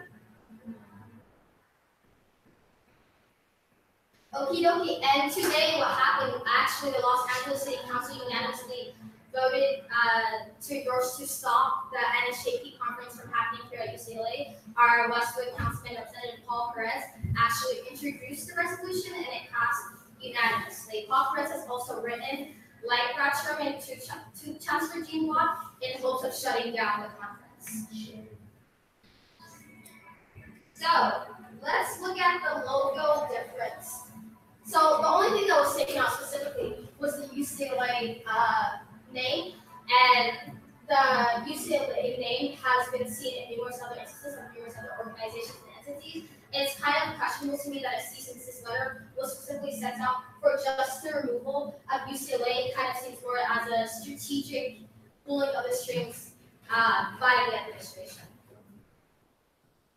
And also, numerous events and conferences held here at UCLA, which were closer to public, have had access to university funds, whereas the NSJP conference did not have access to university funds. And you can just read about what other specific conferences, I would say West Conference, LA Hacks Conference, that are considered closed conferences, but also have access to student funding. So I know 10 minutes is also up, so I don't want to take We don't have people talking. Okay. It's 7:30, so you're Okay. 7 minutes, 30 seconds. So you're Okay, for sure. I don't want to take too much of y'all's time, and I want to focus more specifically on administrative overstep in the sense of potential collaboration, collusion, in the sense of a journal writing an article about a specific thing the same day a cease and desist letter coming out. The following day, the same journal publishing that cease and desist letter. I contacted the Vice Chancellor's Michael Beck's office today to see how the process of requesting public record is. And they kind of gave me an unsure reason in the sense that they kept referring me to media relations, but they never gave me a timeline of how, if I'm as an individual, can request public record of a vice chancellor's email. So that's just up in the air for potential collaboration. But basically, this, in summary, what I'm trying to get at is there's a lot of external pressure on the NSJP conference from LA City Councilman members, from chancellors and administrative members, from congressional representatives outside of UCLA. So what basically we're here to ask of the council is to support the NSJP conference happening here at UCLA in terms of expressing freedom of speech. That's about it. Does anybody have any questions? So how do they expect you to express the location of the conference without utilizing Yeah, that's the thing, it's more of a, has this policy been used on other organizations, groups, and entities, or is it more of a strategic thing that admin is trying to do to try to pull the cards on SJP last minute? That's up to everyone's kind of belief, but as you said, I wouldn't know how they would have to remove UCLA from the logo without kind of emphasizing where the conference is at, yeah? Also, when you speak of not having access to the UCLA fund, are you speaking of the EI or so, like, for what entity are your funds accessible? So I don't represent SJP, I'm speaking for SJP. So we couldn't apply to any, like, we can apply to Seoul, we can apply to anything inside of UCLA. So all of the money that we got came from fundraising and then from NSJP fundraising. So like the funding actually we usually do to foreign conferences, we didn't have access to, because if we do that, then we have to open the event to everyone, and so that would allow disruptions to happen inside the conference, like counterproductive. So, like, obviously I met with you and I also agree with a lot of your sentiments and your anger about this issue. I hope before you present it, like, can you outline to council so that we're able to get a more clear idea about like how you want us to maybe, like, what you want us to do, I guess? What is the action to be taken now that we can assist you with if we want to? Yeah, so basically, I know this is an action item, so an official rule cannot take place at this council meeting. What I'm asking of the Undergraduate Student Association Council is the support, and the support potentially is a letter of support, whatever y'all best see fit, condemning specifically Michael Beck at the administration's manipulation and abuse of power in trying to shut down this conference. Is what I'm asking. Allie? So obviously this is just refers to one component of what you're talking about, but in terms of like name use for UCLA and everything, really recently actually with our event tomorrow with the UN World Food Program, so that isn't being, we're not really paying for that, it was offered to us, but of course Kids and Education receives student funds. We wanted to have the hashtag UCLA X WFP, which is World Food Program, or XMK, Michael Kors. And we weren't allowed to do that, it was shut down, and I was told by my supervisor that it's because we would have to get approval from the vice chancellor as well, like well in advance, and I think that it's just because they're clamping down on name use, so just so, like, they are doing that to other organizations. Of course the circumstances are different, but like, it's consistent. If I can chime in to that effect as well, the administration, specifically the Office of the Administrative Vice Chancellor, is in the process of unrolling and implementing a new cease and desist policy. They're likely going to be announcing and implementing that this week. There was a public comment period for that. I personally was unaware of that, so in some ways that's on the administration that they should more wholeheartedly engage in members of the public, and I don't want to be seen as defending them in that regard. However, the reason that this incident may seem to be different than precedent is because it is the first opportunity of the ABC's office to enforce this new policy and this new protocol. So something that I propose, if you are all open to that, is asking a member of the Assistant Vice Chancellor's office to come to present to us on this new policy next week, if that's something that you're all interested in, so we can understand exactly what this policy is that's being enforced and why that is. Yes, Adira? See, that's the issue though. Like, I'd be down for that, but then it's like, how can you enforce a policy that hasn't been communicated? So therefore, if the timelines don't meet up, then there's a big fundamental issue. You don't punish someone and then host the town hall. Yeah. That's backwards. So, policy 110 does exist. There is a draft being worked on that will be a revision.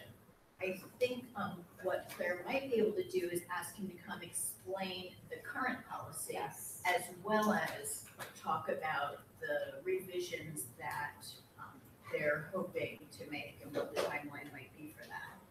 Because you're correct that whatever actions they're taking now have to be consistent with the current policy, not a future draft that's not yet implemented. So the current policy is cease and desist. The policy on the use of UCLA logos and trademarks is UCLA policy 110. And the policy has existed since 1988. Yeah, so 2 questions. So, like, with these various instances, I'm wondering if more specifically, the response was the same as if they just, informally, I don't know how they did it without. We haven't published anything yet, but So we were just told, like, through the grapevine, our school advisor, he saw it and like told us, don't do it, otherwise we'll receive.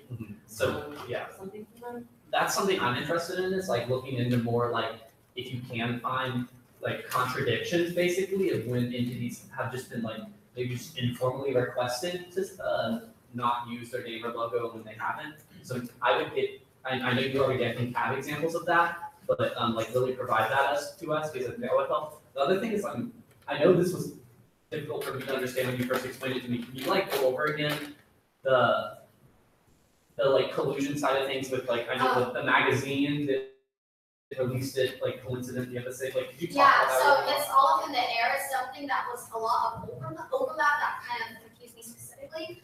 So the Los Angeles Jewish Journal on the same day, October 31st, released an article kind of questioning why SJP was using the kite and that same day, Vice Chancellor Michael Beck released a cease and desist letter. On the following day, there was an article published by the same newspaper that's not media relations under UCLA, basically publicizing the cease and desist letter. And then the following day, there was a similar article published of the same entity. So it was more of a questioning about how I reached out to Vice Chancellor Michael Beck's office, and I kind of was like, how does the public record requesting happen with media relations? They didn't necessarily have an answer to this specific entity. So specifically, the cease and desist letter, you don't know how it got into the hands of an organization so quickly.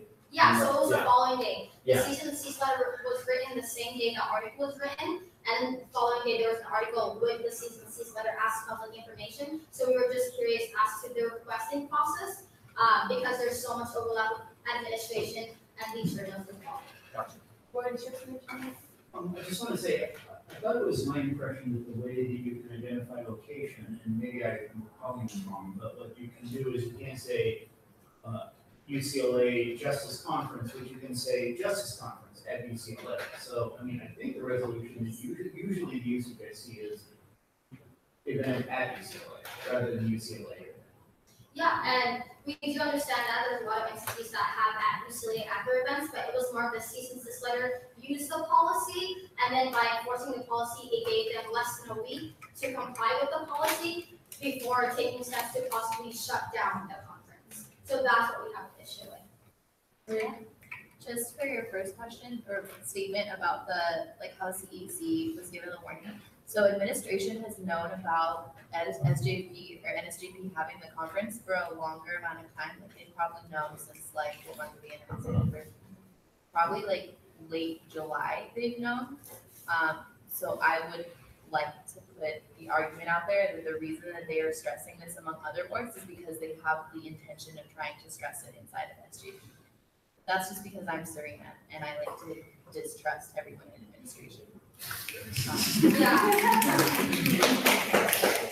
Also, numerous individuals within SJP have also expressed that there are some policies where they feel like their conference is the test subject for the policy, not to undermine like their experience with policy 110 as well, but also to build what Serena said, the administration has known about this conference for a while now, so it makes sense that they're planning in ahead to implement the policy more on. There's other examples of administration creating like new policy as soon as SJP decides to do something, and we can talk about that later if you're down. But I'm basically done with what I want to say. Do you want to move on to like maybe the public wants to comment? Yes. Is there any last thought from council members before we open it up to public comment? Serena? Would you be down to write a resolution with SJP and I? Yes, I would. Yeah, that's my recommendation. I mean, I think council should talk about this after public talks too, but I think that, like, you should maybe write a resolution, and then I can put it down as an action item for next week, and we can have a vote on it. That's like. And resolution or like those type of action items are the only ones that like require votes, right? Not like discussion items. Yeah, so discussion items don't. A resolution is basically what your letter to council, your letter's gonna look like from council. That's how council expresses their support or lack of support for something. So, and I know you've written resolutions before, so you should be fine with this. But definitely, I think we should talk about this after the public speaks too. I know that we was just kind of going over earlier before the meeting about the use of the drone there, or like whether that's still a like I know the UCLA part is, but like is is that also a problem? Can you still use the? Because that's like, that's not PDF, I mean, That's not. that's not identical, That's not that could be correct. anywhere. Yeah, it was said that that's a perimeter, I don't know, that looks like So we were allowed to dispute that, so we're keeping the. So the major changes taken, Yes, we Just UCLA. Just UCLA, okay. And it doesn't even say UCLA close. Yeah. Like if we're being completely. Yeah, if we're being completely honest, like policy website does exist, and I know members here have said that the administration is trying hard to implement the policy more. Just be cognizant that SJP low-key is the test subject of this policy, but also if you look at these two different graphics, how the hell do people know where the hell the conference is at? That's my question, because it doesn't say UCLA at all in the previous logo. Yeah, Robert? Just one more thing. So Serena, I think you said this was, or maybe it was somebody over there said that this was like their test, like this was the first time that they tested the updated policy. That's what I'm saying, like, you can't. Because if that's the case, if this was some sort of testing or initial tryout or something, like even the fact of like what they chose to test or try it out on seems like very strategic to me. So if there's evidence of that, like definitely provide that to council. I think like it's helpful, because what you were saying earlier, that policy 110 was existing since like 1980. But the difference is that what Claire introduced is that like, Michael Beck is actually implementing, they're working or drafting a new cease and desist. And So- even though they're aware of the elements of what that might look like, you can't extend beyond what already exists. But did that happen with the intention of knowing that SJP was going to happen? We can't prove it, but. I did want to apply with my statement that SJP was being held retroactively to a policy that wasn't yet in place. I'm still not what my intention was. What my intention was is that this is currently being explored by administration at the same time as this conference. But once again, policy 110 has existed for a while. I personally, in student organization work, have run into issues with trademarks and licensing and the use of UCLA at UCLA. Homecoming had to change, like UCLA homecoming to homecoming at UCLA, things like that. So this is a long-standing issue, but I don't want to invalidate the concerns that you have about this, like, you know? I want to let Jay go, but I do want to open it to the public if possible. Question, so like what kinds of changes are you trying to make to the policy? And like, is SJP being held to the changes with the new version or the version of 1980? Also, right now, SJP is currently being held to the policy from 1988. Yeah. So I guess my question then is like, why was the Republicans allowed to put UCLA on their Charlie Kirkman? I mean, I think we should sign it. Well, I mean, I just want to raise a concern too that like I don't think that the purpose of this even is to necessarily recommend policy changes. Like even just condemning them if there is evidence that they did this is like something that you all should definitely prioritize, because I do understand like other council members' concerns about the policy, but even just flat out condemning it would be good too. So Yeah, and especially like any other organizations have also faced the same consequences and backlash, saying that their event will be canceled or their conference will be canceled because of not complying to a certain policy. I really can't one example. Okay. Yeah. Also, I feel like because like for instance, Los Angeles City Council made like near a point to that if us as a council do agree to like do a revolution, we should address that. Or at least like I mean obviously by virtue of the Supreme Revolution of the members seeming to stand by, it always like stands against it. I think it's always important to turn against like those against that. Also, I think like that would like for instance that riot that was put out, like we just demonstrated to us would be really good for our rare acts portion where we should take the facts and what or at least in or at least like noted it like and that's it. Also I have a question. So in regards to like so you know the compliance thing, so that would have been by you said November 5th, so basically yesterday. So did you guys comply or not? Oh, what are you guys? Did comply or not comply? SJP complied because We changed the graphic. yeah, the graphic was changed as you can see. What did you change graphics to? So you were, We just did you took out offer to UCLA. say at UCLA? That's the most common I thing mean, I see yeah, is but at it's the UCLA. aesthetic, Roy, the aesthetic. The aesthetics, like, Like if we put. I'm just saying, the question is, how do people know? I'm just saying, usually what I see is, except for the thing that, David showed.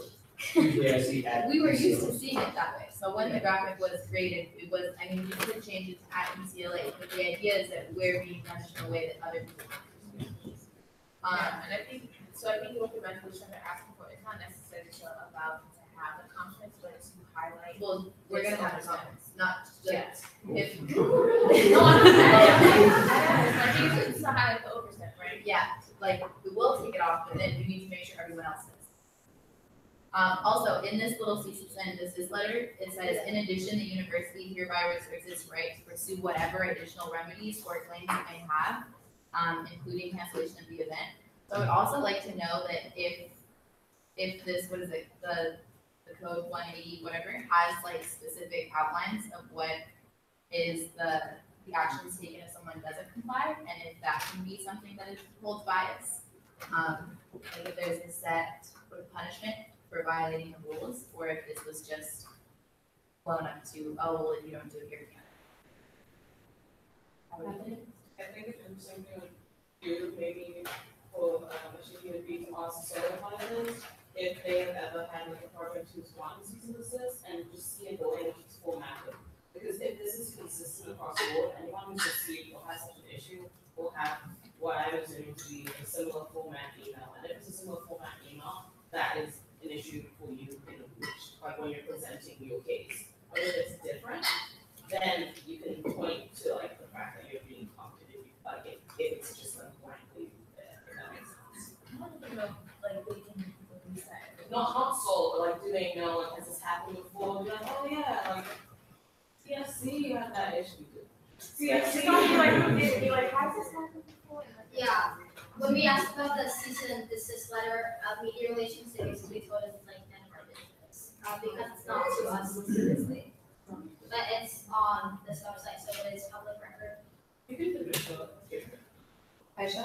I think one of the things that I'm concerned about is the timeline of it, because when we were even speaking about it, like when it was published, when it was released, and then considering that Serena says that they've known about it since like late July, and speaking about it such closer to the time, because any student organization, like, I mean, y'all have to comply because you couldn't have risked, like, not having this conference. So maybe, like, even if there were, like, past instances of, like, such things, you might want to go over what their timeline looked like how, like, just, like, even when we kind of think about, like, how much time were they given, like, how long after the institute had known about such an event or a conference, if they, like, reached out to y'all, like, maybe just, like, comparison, like, about previous cases, that would be something that as Maria said, like, okay, whereas XYZ.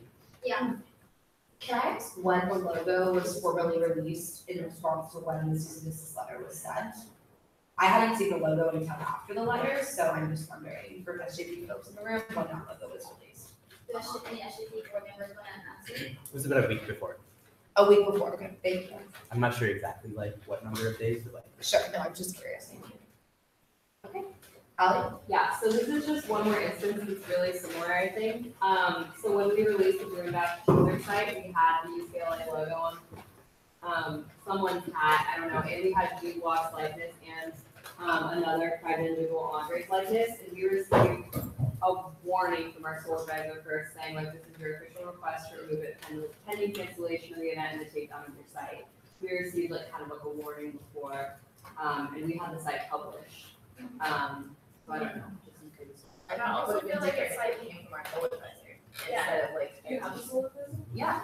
Yeah, so that's interesting, the school advisor is like communicating together, we get everything from Chris and something like this. We did hear from our solar advisors. There's like news, like there's literally just a news journal that's like reporting into like, rather than administration like actually like defending its students and being like, this is what it is, and then like if it's in compliance, I feel like they kind of folded under social pressures. Because if you look at the rhetoric about who's reporting about it, it's like, it's really, this is saying it's like pejorative.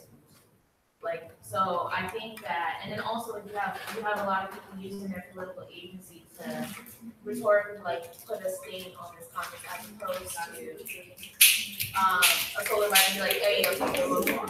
So like there are some like drastic differences. Well, no, that's exactly what I'm saying. Between. Can I suggest something too, Asha, is that, like, the resolution is supposed to have evidence, and like, they always do.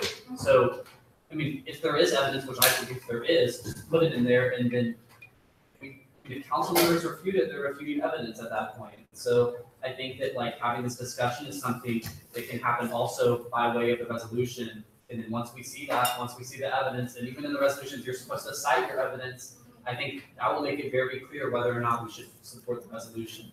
So, this is very easy for you to go about doing, I think. Jamie, and again, before we move into specifically addressing how Usac is going to respond, I would really like to hear from members of the public. That was literally all I was gonna Okay. say, was that we said that a while ago, and I feel like a lot of the questions we have may be answered by members of the public, and I think this conversation would be better with more information. Great, so I will be moving my hand around as I do with public comment. This is being recorded on Usac Live, so before we move into recorded public comment, I will ask if any folks would like to make their comments without being audio or video recording, just to be cognizant of privacy concerns. So we'll do it similarly to how we do public comment, 3 rounds. The first round will have no audio or video. The second round will have audio and no video. The third round will have both audio and video. Right now, we are operating on both audio and video. Does anyone have questions about that? What I'll do is I'll move my hand around the room from left to right. I ask if you, once again, that each member of the public keep their speech to 2 minutes long. I'll go ahead and give you I'll go like this when you have 10 seconds remaining. That's okay. I'll do a 30-second and then I'll do a 10-second. Okay? And once again, I ask that we comply with community guidelines, that we understand the residents of this topic from many communities on this campus, and that we keep it specifically relevant to the matters of campus. All right. We good? Yes, so we're gonna move the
which is audio, no video, and do the same thing that I did before. Please raise your hand so you can see it if you'd like to speak about video.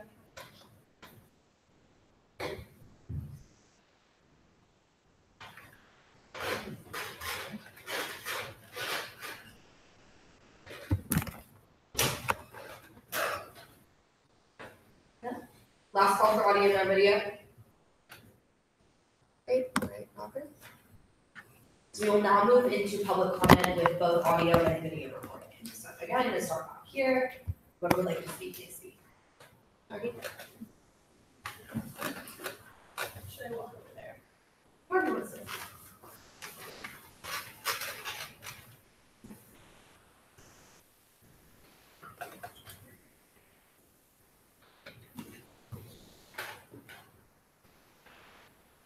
Hi everyone, my name is Jackie Schaefer. I'm the former president of Hillel at UCLA, which is the umbrella organization for much Jewish life on campus. Right now, I'm on the board of directors.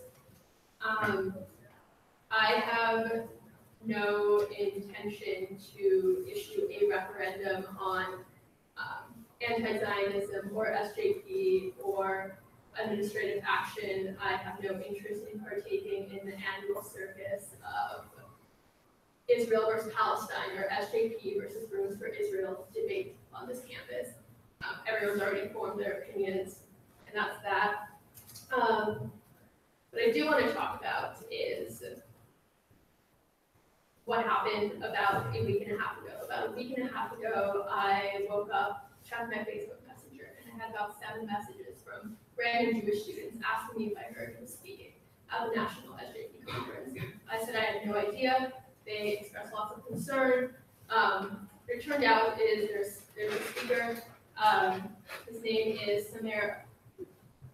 I remember his last name. His name is Samer El-Hato. He's a queer Palestinian activist, and he's spoken at previous national students. He's spoken at previous and SJP conferences. And students brought to my attention and started sharing on social media a recent tweet that he tweeted that said, "Jews are so ugly." This was not too far removed from Pittsburgh. The Jewish community, not only at UCLA, but the greater Los Angeles community, as we've seen, understandably erupted. So from this point onwards, I will read you his tweets, starting with his announcement of his speaking position. So there's no accusation of bias, and I will let his words do the talking. NSJP is right around the corner. This year, SJP UCLA is hosting it in LA. Come support the Palestinian cause and attend some amazing workshops like mine on nationalism. I eat like a hog and my nose is bigger than a Jew's. I want to rape my crush, OMG. People with Down syndrome are ugly and cruel. They should pay for surgery so that I don't have to go through the pain of seeing them. How come black people love raising the roof but can't raise their own sons? If a black person has an iPhone, chances are it's stolen. It's not rape if I have swag. I respect females that like black men because that means they're willing to be a single mother. Why is Stevie Wonder smiling all the time? He doesn't know he's black. I always look up rape porn but can't find any. Y'all are black anyways. I shouldn't have had high expectations. Are you black? Because my TV was there a second ago.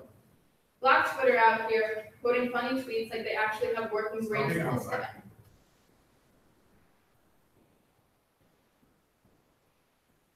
Those accounts are the pinnacle of attention-seeking faggots. I want to track them down and rape their moms and kill them.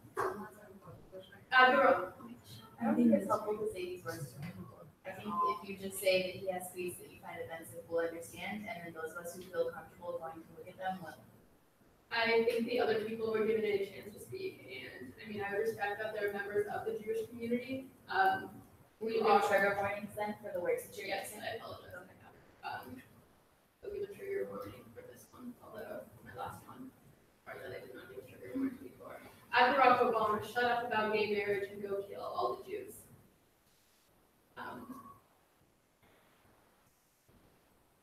I just want to say that let's not intellectualize hatred, racism, and anti-Semitism by talking about administrative overstep and about bias. Let's not play games of mental gymnastics This is about the safety of students on campus. This is about hate, and this is about an organization and a conference who will disinvite or publicly condemn this man, despite the surfacing of these tweets. I will not feel safe on campus. I will not feel safe as a Jewish student, and I will not feel safe as a woman. And frankly, neither should you.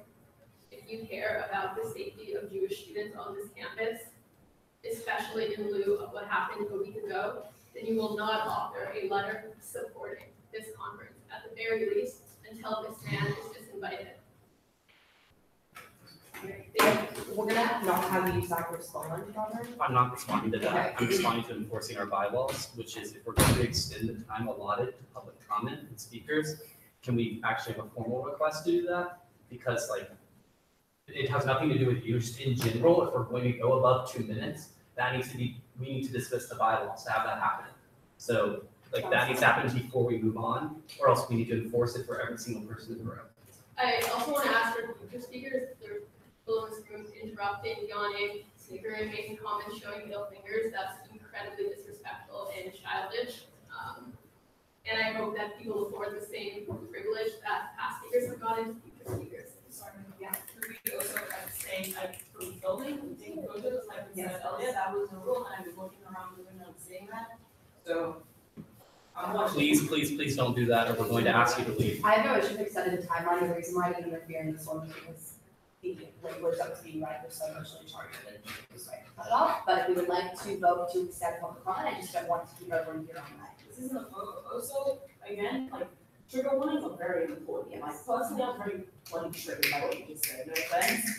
So please, anyone, if you're going to be saying things with certain words that like I don't know how you identify, or certain words you said that maybe you shouldn't be saying. So I just want to make sure that. That being said, also let's be mindful of our body language. I saw eye rolls when she said that 11 Jewish people were killed. And that is separate from the NSUP conference. That is entirely separate. Like, but I do want to say that like, let's be mindful of that because tragedies are tragedies. So I just, that's not to say anything of the NSUP conference. I just want to be mindful because there is some hurt on campus because of the recent deaths. Yeah, if I could just add one more thing, like, I have a feeling that the rest of anybody else who does public comment is also going to be emotionally charged. So I think we should just decide as a general rule whether or not we're going to extend public comment or not. Is fine, because, like, do we want to do that or do we not? Because we just did extend it, so I'm just wondering what we're going to do in the future. 2 minutes. Can we extend it to a larger time? Yes, we can vote to extend it to like 3, 4, 5. Let's house 3, and we'll see how that goes. Okay, we have to do a vote for this, for it to actually happen. Okay, so is there a motion on the table to extend public comment to 3 minutes? I won't cut folks off in the middle of their sentence or statement, but we can keep around 3 minutes. Nadir? I second. Okay, any date, is that fine? Great, okay, so any opposition to extending, the public comment period per speaker to 3 minutes? Great, that motion passes by consent, so what I'll do this time is I'll do a 1-minute warning, a 30-second warning, and a 10-second warning, all right? And then when your time is up, I'm just gonna go like that, I don't want to like big and gobble at you, that seems very aggressive, so I'm just gonna do this, and then please just finish your sentence. Again, I won't cut you off in the middle of your thought, but I do want to be respectful of folks' time, all right? So let's go ahead and begin where Jackie left, so here.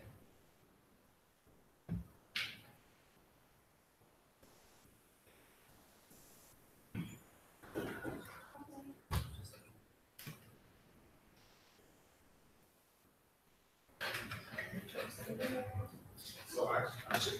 Sure. I'm sorry, I'm just trying to find something real quick. Take your time.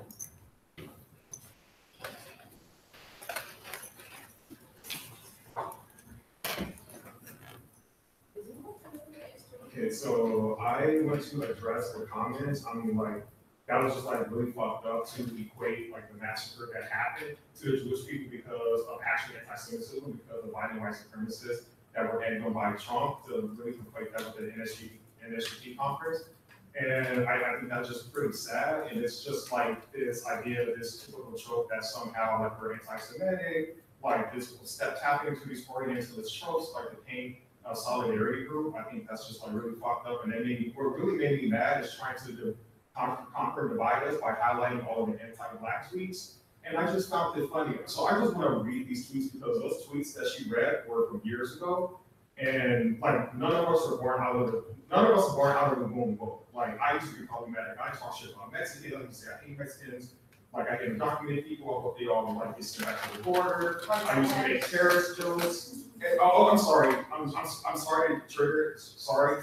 Well, I'm just saying. Now look at me. I'm at the forefront. I'm on the front lines fighting for those people because I was uneducated. I was stupid. I was dumb. And then once I started getting educated, I have to come to terms with my own bias. You know what I'm saying? And so like, and none of us are born out of the womb like whoa. You know what I'm saying? And I put that out in the open. Like people know me. I talk to a lot of people about these biases. You know what I'm saying? But I want to show them like I want you to tackle your anti-Blackness, but I used to do this, so it's okay. You know, that's what we need to be honest with each other moving forward. With that being said, I want to read his recent tweets that she's just, you know, somehow, I guess, magically missed. And this is the same guy that she talked about. I'm going to read his recent tweets. He said, I want to address the screenshots of my old tweets floating around again and offer real accountability. I was a horrible troll trying to belong to a stand and savage Twitter. And we all know what the side of Twitter was and still is. It's anti-Black, anti-Arab, and problematic as fuck at its best. I followed a lot of trolls accounts and decided to perpetuate racist jokes and asinine tweets for attention. As time passed, I began finding different representation and experiences, and when I hit college, I began to educate myself politically. That's when I started my activism, and it was all due to Black Lives Matter. The whole point of me being a community organizer in Chicago now is to mobilize my community towards national liberation. The reality is we all live in an anti-Black world. All colonized societies have anti-Black structures imbued in them too. And my thought process is a microcosm of my community's rhetoric as well. Y'all who have been following me now for some time know me and know my political line and closeness with the Black liberation movement and diaspora. The work I put in now proves that I will show up for Black liberation. It's not just a sentiment I tweet about, it's a genuinely central to liberation of all oppressed nationalities. I know as a Palestinian organizer that our strongest allies actually have been radical Black folks from all over, and that our oppressed is right now, and always been, especially in a neoliberal society. This is true materially in the prison and military industrial complex. And this is evident in the consolidation of forces against us, linguistically, economically, and politically. My expressions of racist disrespect and colonial tropes of hypersexualized Black bodies for consumption is never okay. This stems from an inherent lack of self-understanding and lack of material understanding of liberation and historically joint struggles in the past, and again now and forever until the oppressed of the earth are all liberated. I understand what my past posts reflect. It's a mirror of how I saw and respected myself, plus Black folks. It was because I fought against my own oppression, but not for those oppressed even further. This was a huge injustice to Afro-Palestinians as well, the most oppressed of us. I don't want to cut you We're off. all fighting, yeah, but she read all those tweets, so I just want to like finish up, I think this is like really pertinent and important to finish it up, because what just happened was just like really fucked up, and you didn't even talk about, you bring up tweets from years ago, but not talking about his recent tweets and the fact that now he's at the forefront for Black lives. He's been endorsed by Black Lives Matter and everybody knows him. And so and the fact that most of those tweets have to do with Black people, I just feel the need as a Black person to respond and make sure everybody's straight in this room and to avoid these divide and conquer tactics. So I just have like a few more seconds and I'll be done. Okay. No lie, and no, we're all fighting for liberation, and that requires real, genuine building. If I can't achieve this, I have failed. Not only the movement, but also myself. No lie, I fill my mind, studying and reading and having conversations with revolutionary ideas and people. And ultimately, my ability to emotionally navigate the existence of oppression, the loneliness of tortures of capitalism have helped me grow. Everything is a process, and I feel like just being straight up and jumping into this shit inside myself, but also confronting people demanding accountability and challenges when I'm asked to is part of learning how we're going to navigate all together in the future. As we build up more and more, I truly am sorry for my past posts. They're not reflective of my current or political politics, ever. It is important to know when you're in another community spaces, tread lightly. When we speak of certain issues, we speak as guests, not authorities. And I realize how traumatizing it is for Black folks when they find out about another ally rhetoric is important. Yeah. Just one more time, I know you were responding, Robert, just 3 minutes, please, if you want. Yes. Hi, my name's Rain. I usually talk a lot, but I'm honestly speechless because I'm gonna be honest with you. Today was the first time I learned about the whole Palestine and Israel thing. I just call it ignorance or just uneducated, but ignorance is bliss. I've never felt so hurt about the whole situation until I was taught about it. And we're here, this is an education system. This is a conference, so information can be let out, and people can make opinions for themselves. And so to know that the administration is trying to work through these loopholes to shut down information to be given to students, it's like a slap in the face. Like we can make our own opinions about situations. It's like censorship in a way. Yeah, and that's all I have to say, man. Like, it's just a conference. It's a really important conference. And, you know, the other side should have a conference too. Have a freaking speech. Yeah, I'll come back around, but we'll go this way. Other folks in that corner.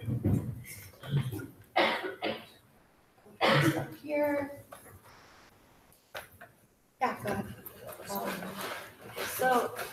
My name is Maddie Opperman. I'm part of the Student Labor Advocacy Project, and I just wanted to share a similar experience that we've had regarding using Copword UCLA.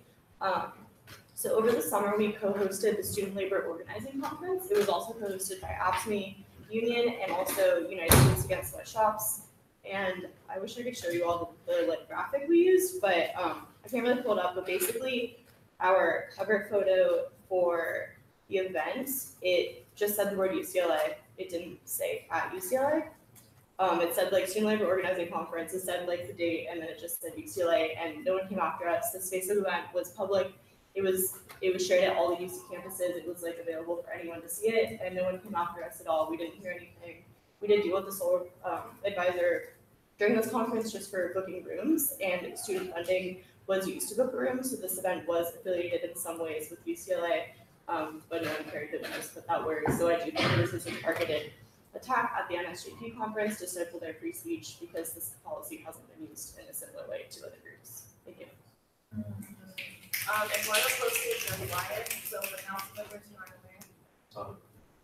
Thank you.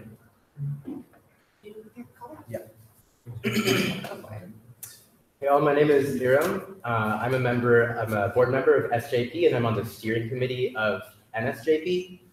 So if people do have, I know some questions were directed to Asha, she couldn't really answer them. I can answer some questions. I'm on the programming committee, so the first thing I want to talk about is what Jackie was talking about with Samuel.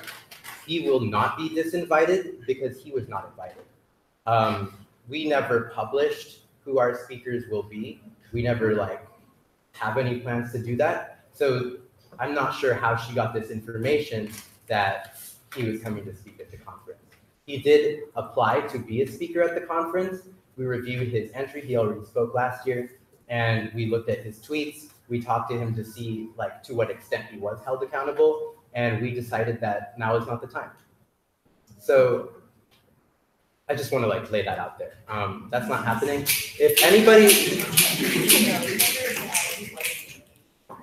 anybody is saying, oh, so-and-so is speaking at the conference, so-and-so said this, they're coming to the conference to spread their hate, I just straight up want to challenge the veracity of statements like that, because there is no way anybody except 4 of us in this room know who's speaking right now. Okay, so I just want to get that off the table.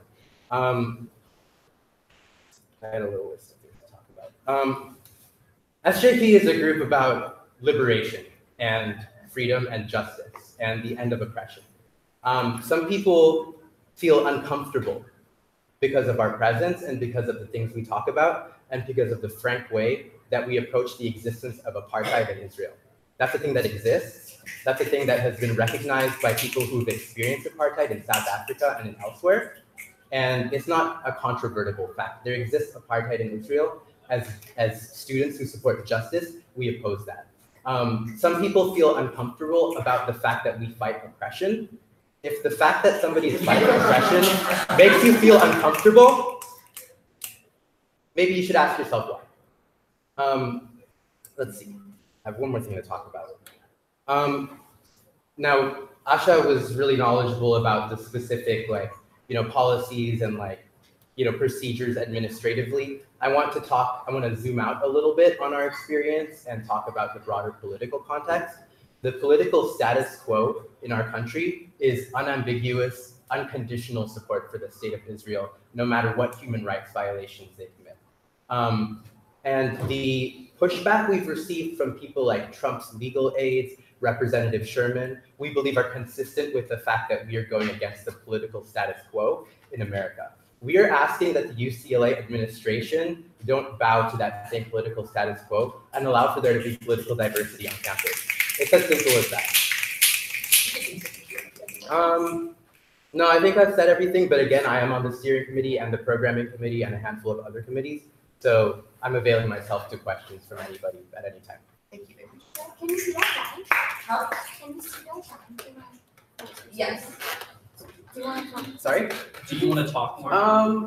No, I think I can just respond to any questions that people have now. And if anybody wants to say something after this, just ask us and we can see their time. Yes. Yeah. So my name is Diana. I recently have been attending at SJP. Sorry, I forgot the acronym. So I've been attending with them for about a month, and so when I came in, I didn't really know much of the organization, and yeah, I was brought awareness. Let me look. They recently had a Palestinian Children's Relief Fund that just occurred.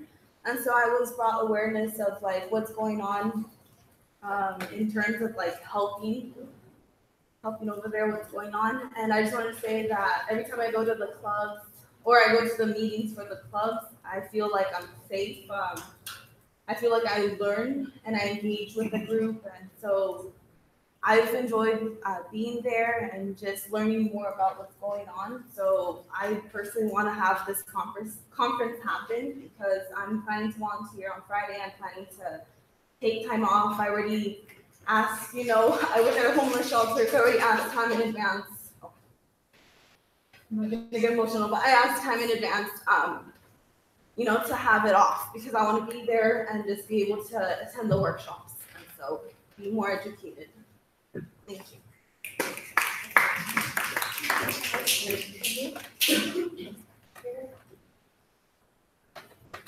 Yeah.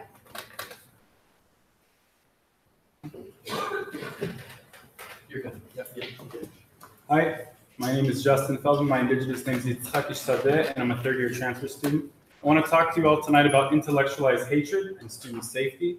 With regards to the First Amendment, protection of hate speech on campus, aside from anti-Semite Samir al-Hato being hosted previously, National SJP has also hosted terrorists, people directly responsible for the murder of civilians, including terrorist known as Rasmea Odeh in 2015, responsible for the murder of 2 Israeli civilians and scores of wounded, and Khader Adnan, head of the terror group PFLP in 2012. After Pittsburgh's massacre of 11 Jewish Americans, I find it at odds that SJP would have genuine solidarity with all communities they claim to support, including the Jewish community, by even considering hosting speakers harboring similar bigoted views and actions. My question to you is this: why is a Jewish life outside of America worth less than one inside of America? Hate is hate and blood is blood. Saying otherwise is directly counter to intersectional theory. We have heard about students tonight asking about free speech. And after the clear violation of free speech by SJP of UCLA on May 17, 2018, by a deliberate shutting down of a student-organized event called Indigenous Peoples Unite, with sirens, with defamatory signs, dancing, and the calling of student panelists representing the Kurdish, Armenian, and Jewish communities, all men of color and victims of terrorism and white supremacy, terrorists and white supremacists. We know that this call for protecting freedom of speech as well as hate speech is extremely hypocritical. With regards to the rest, I seriously question the accusations of defamatory overstep and collusion. If there was collusion between student opposition and the administration, then there wouldn't be a 3-week delay for the UC Regents to answer a 24-hour time-sensitive request to find out their own policies. There wouldn't be an evasive tiptoeing by the administration and Chancellor Block on SJP's misconduct on a national scale, and there wouldn't be a conference scheduled to take place here for an organization that shuts down free speech at UCLA and intimidates students of various backgrounds. I challenge each individual here to use their conscience and compassion when addressing this violation. SJP is not an organization to be normalized while its activities have been on record to violate free speech and student safety. Thank you. One second. I'll go around. Okay. Sure. Hi everyone, I just want to, I want to say like 2 to 3 things about this conference. I'm like totally representing myself. So being an anthropology and a geography major at UCLA, I feel like I'm very woke to talk about settler colonialism because that's what I focus on in geography. So it's very important for us to understand both sides of suffering because Palestine is also suffering and so is Israel. We're not going to talk about that. It's very important for this conference to happen because it's going to teach people like her who have not been or who don't know about the Palestinian suffering and who only grow up like I do hearing about what Israel has to say or what people over here have to put their agendas out on, for example, supporting the Israel side. Also, I want to say that using speakers who were in the past is totally unfair on this conference because, again, as Iram said greatly, they don't know who's coming. So it would totally be unfair to just blame it on the whole organization and SJP at UCLA to say, oh my God, they're inviting radical speakers when they don't even know who's coming. They also said that they rejected the radical speaker who made disgusting tweets in the past, but he also apologized. First of all, I do not condone any of those tweets, and his apologizing, I think, is just like too late. He shouldn't have made those in the past. But it is just very, very, very important for this conference to happen so everyone, people who are not aware of what's going on in Palestine, can learn about the Palestinian suffering. It's very not only important for us to do that, it's important for us to stop blaming SJP for blocking free speech because I personally don't think that's what they're doing. Just because it's a closed event doesn't mean that they're limiting people from expressing free speech. I know because I'm attending the event, all you have to do is participate in the event and you get in the event. So if you really want to go out and speak, just participate in the event. That's all I want to say. From that, I just wanted to ask you, like, the clarifications of how a student would be able to go to the Right. So, sorry. This is an SJP conference for SJP members. SJPs from around the country are invited. Well, not invited, they actually apply to us. We verify that they are a member of an SJP or are trying to start an SJP, and they're allowed to bring a delegation. As the host school, our members of our SJP are allowed to attend, and ally organizations who are helping to put on the event by volunteering, hosting attendees, or hosting workshops. Other than that, nobody is allowed to attend. And just, I mean, the reasons why it's closed are, I'm assuming, partially for safety, partially for allowing the event to actually happen. Right. So can you elaborate on that? Yeah, there's a website called Canary Mission, which some of us have actually been on and had to, like, face the fact that we're on this website. It's a website that exists to basically, stalk and harass and dox Palestine activists. If you look, I think Rob's on this website right now. If you look at what it is, it just basically keeps track of anything a person on this website says on social media. It keeps track of any of their activism or advocacy that they do on campus. It provides links to their social media, and very perniciously, it puts itself up very high on search engines so that if like an employer or like a grad school or somebody searches your name, they will see the first thing is a website associating you with terrorism and violence. So it's a website that exists to scare people away from talking about Palestine. This is something that any Palestine activist has to deal with. I'm waiting for the day that I'm going to get on it. I'm wondering, the fact that this is being recorded, if I'm going to end up on this website tonight. And for Palestinians, that means in the well-documented case recently of Lara al-Qassam, who tried to enter Palestine to visit home and to attend university. The Israeli Defense Force found her profile on Canary Mission and refused to let her into her homeland because of the fact that she was on this website. So when we're asking Palestinian students to come to our conference and feel safe, how can we ask them to come to a safe environment if this is the potential? For that reason, and let me be clear, the way you end up on Canary Mission is that students, other community members and stuff will keep track of what you are doing and report it to this website. For that reason, we've had to be very strict about who we let in. It's unfortunate and we don't like that it's like that, but this website exists. It constrains what is possible for us and it's a security measure. Real quick, don't go to the website. Like, I know it's tempting to go to the website because they brought it up, but the more clicks it gets, that's counterproductive to stop it from being a website. Let's continue, if it's all right with other members of the public, and then we're gonna take a recess, and then we can go to the council comments. Is that all right with you all? Okay. That's fine. If they can keep it moving. Yeah, that's fine, pass it quickly, I just don't want this to sort of like constant back and forth with us, I want everyone to talk. There's just like a clarification question, Okay. because I think that, so Robert came to like our Usac meeting and said that if anyone provides like solidarity housing or volunteers at the event, they can technically attend the event. Yes. Is that, so they don't have to be a part of an organization if they provide housing for. No, they do have to be part of an organization. Okay, so they have to be. Yeah. But then they're representing the organization and volunteering on behalf of that. Okay, so individuals cannot volunteer. So to bring it back to admin's claim for like sent the cease and desist, who was the graphic designed by and like where was it first posted? It was designed by one of our members in UCLA SJP board, and it was first posted on our SJP's. I don't remember the exact time set, but it was posted like simultaneously on NSJP's websites and social media and our social media. So we move back into public comment. To the back corner. Yeah, go ahead. I just want to speak, since everyone's speaking about safety and feeling safe on campus. Today there was a protest against SJP by people draping Israeli flags. And I received multiple messages from friends of mine speaking about they were verbally abused and they were abused further ways that I don't know that they are going to talk to me tomorrow about. And I can present to you furthermore. And this is not just the case.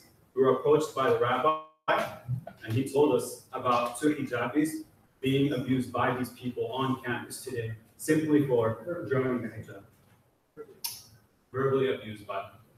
And the second thing I want to say is, you know, I was born and raised in Palestine, and I know of personal people in Palestinian universities.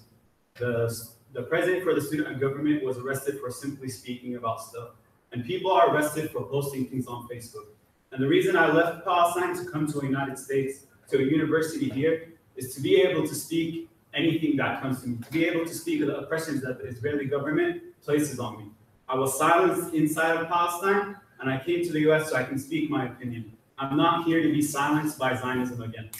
The United States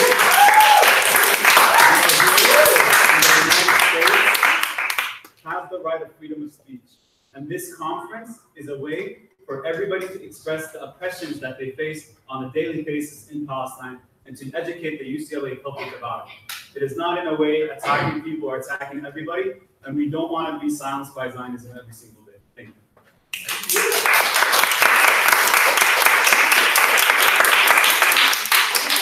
Context, I'm so horrified to hear about the events today. To provide some context, that was from a group called Young Beam, I believe, which is an external group not in any way affiliated with UCLA, and members of Groups for Israel, Jewish community, other Israel supporting groups on campus do not in any way support or endorse that position. And we're not reached out to regarding this visit until we saw it on the website. So this is not something that I personally as members of Jewish community endorse, that Bruce guys are on board that. I just want to make that very clear. However, it's unacceptable if that happened to you, and I'm very sorry, and I want to validate that.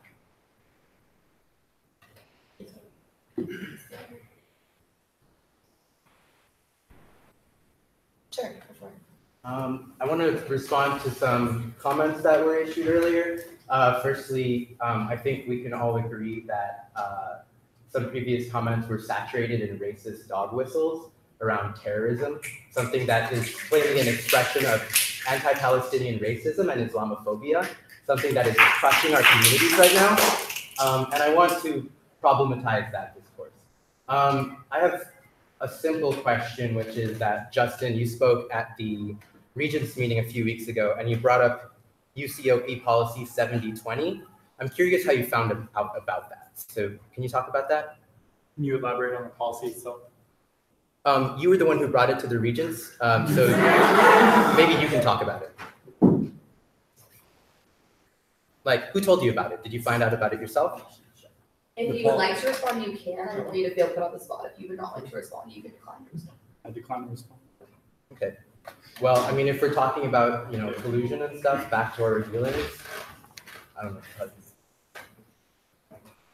Any last public comments before we take a recess? Yeah. I have something else to respond to. With regards to the cease and desist letter itself, I wanted to talk about the content and the symbolism. You guys all saw the image. When it comes to freedom of speech and bias, the kite that was depicted with the Bruin bear or the bear, what have you, is resemblant of a flaming kite used to burn down Israeli farmland, civilian centers, and nature reserves. I know this because it's impacted my own family living in the south of the region at the border near Ashkelon, Israel. Okay, over the past summer, I got to hold one of these kites myself on the Gaza border, sprayed with the Nazi swastika on it, as many of them have been sent over the border itself, with streams of Arabic calling for my people's violent removal from the land. There's many testimonies that you can see, images on Palestinian social media, on Israeli social media. They're all accessible for you in English, Arabic, Hebrew, etc. Since March 30th, 2018, this has gone on, burning over 8,000 acres of Israeli land. I would like to say, if burning land you claim to love and yearn for is justice, I cannot imagine what full-blown justice for SJP advocates is. I personally think, from my own familial connection and experience, it's highly inflammatory and provocative to depict an incendiary kite, such as what I mentioned, to be associated with my university, especially one that purports itself to be reflective of peace and deceit. So like I said, you can go on social media and find this at your fingertips, and that is all. Any last comments or members of the public? Okay, so you have a few. Do you want to respond first and we'll public? Yes. Go for it. And I really like to take a recess. Okay. So, like many other people who are obviously not from Israel or from Palestine, okay, for sure. So, like many people who do not come, who does not come from Israel or Palestine, I'm in a position of having to. And I think that sitting here and listening to everything that we really need to be mindful of the data that we're presenting, because when we talk about people burning things in protests or looting, people would say the same things or attach that to Black Lives Matter. Right? Now, wait,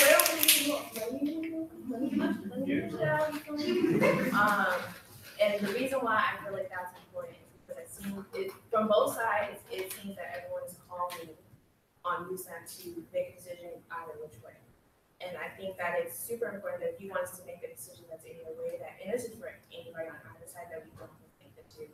Because coming from my perspective and having seen a lot of things and also using that, and using that to a level of having compassion and understanding, that it's very hard to say that. Because if there's a dissension, and this is historical, history majors will attest to this, if there's a dissension, there's gonna be people reacting in the ways in which they can.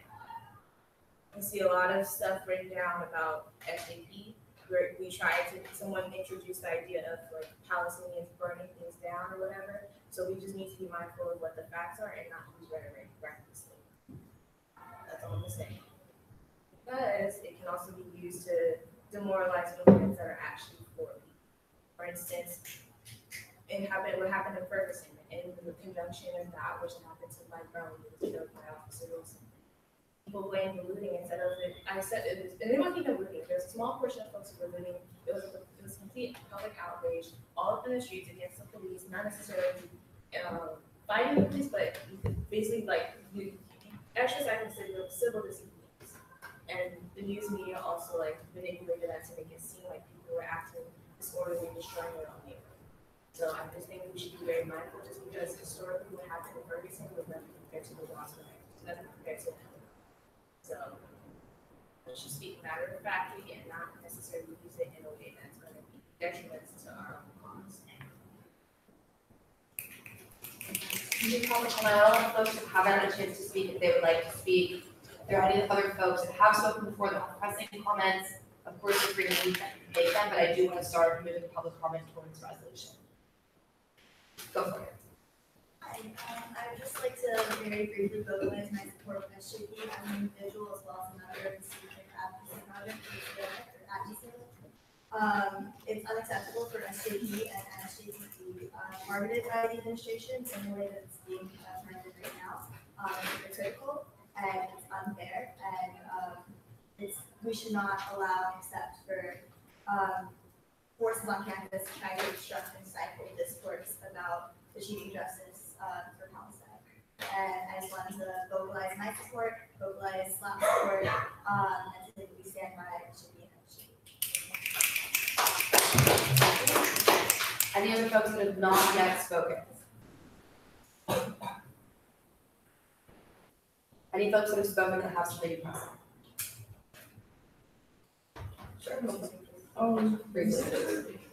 This isn't related to the logo, but I just want to mention that if you do want to hear about one side of the suffering, you also have to keep in mind the other side is also suffering. So for example, it's a true statistic that one Palestinian child killed every 3 days by Israelis, IDF for 13 years, and it's a true statistic. So it's also important when you do talk about one side of suffering, which is Israeli suffering, which is something I actually grew up with, you also have to educate yourself about the other side too.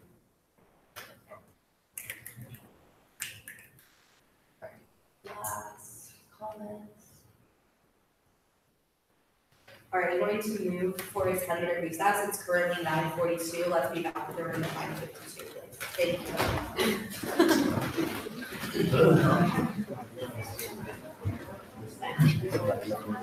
Hi, good to see you. Sorry about seeing such a positive. No worries. I cried.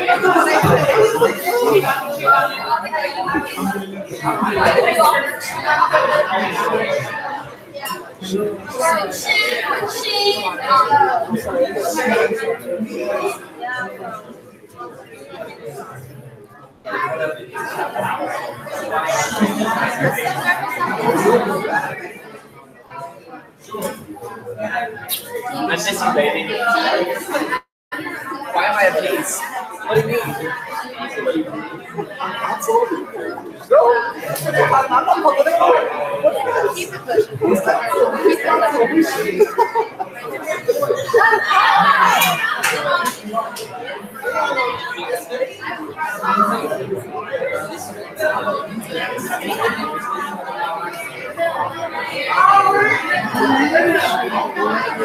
You should have been in here last week.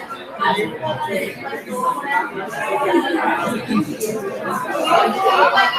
know what you mean. Like it's sometimes hard to like get your thoughts out.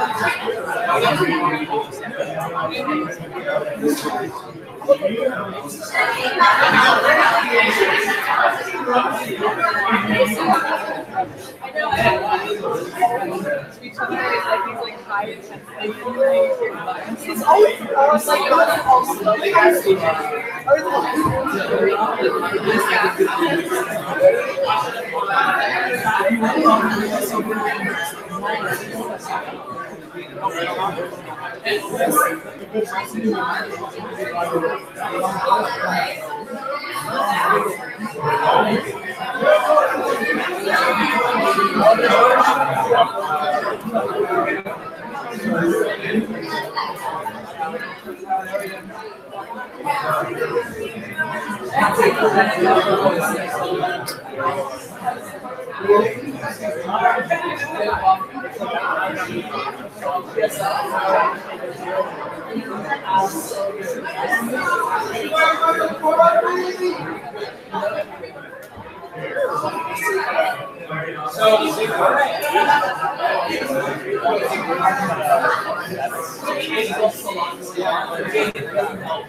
There was two new items being brought up. It was this thing, and then it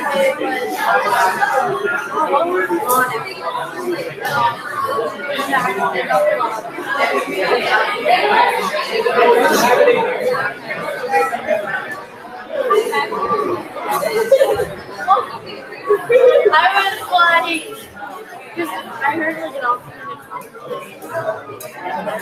She's like, this is gonna be a short. And I was like, so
Alright, folks, can we bring the conversation back into the room, please?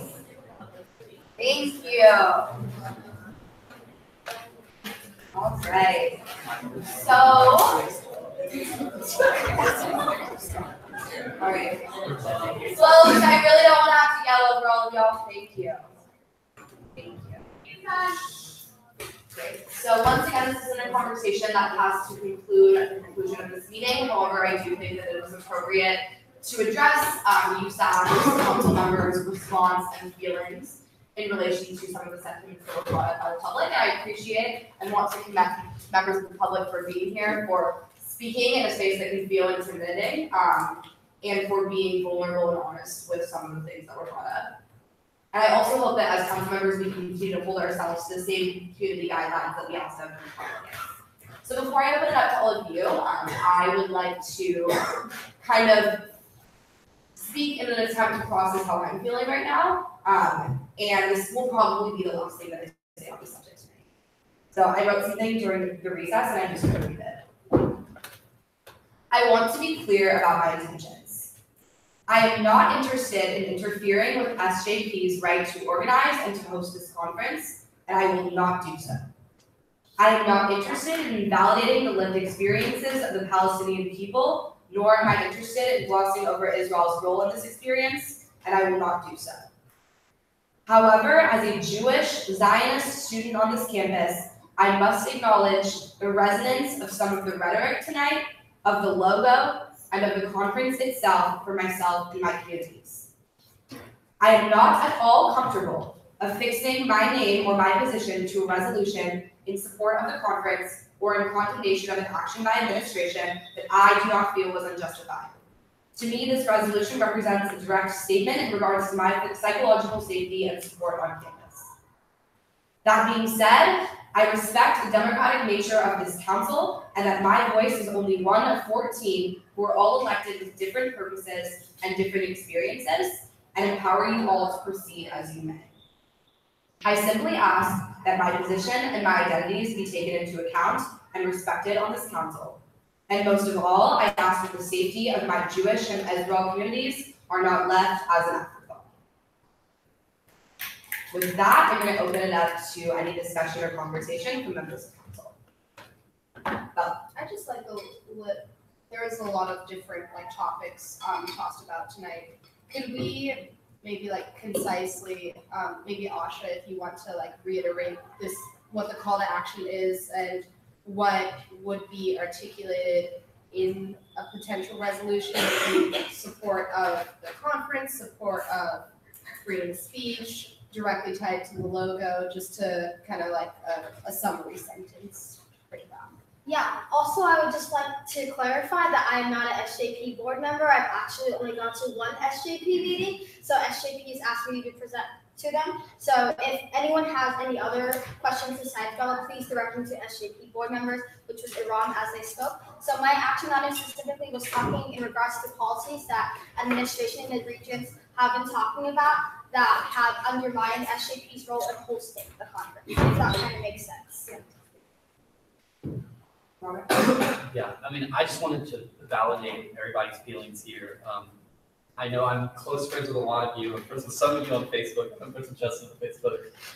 And so I see a lot of his discourse and everything. And I just wanted to, I guess what I wanted to say was just, I think that, I mean, from my understanding, Asha, after meeting with you, is that you're targeting something very specifically that happened in a very specific instance. And I think that my main concern is that this doesn't become something broader and that this doesn't become a, you know, this versus them, us versus them type of issue, because I think that is extremely problematic. And I think that does call into question identities and lived experiences of people, which are valid on both sides. And I think that what I'm looking for really in this is you addressing the very specific instance that happened and putting that in your resolution with evidence. And I think if you do that, you have my support.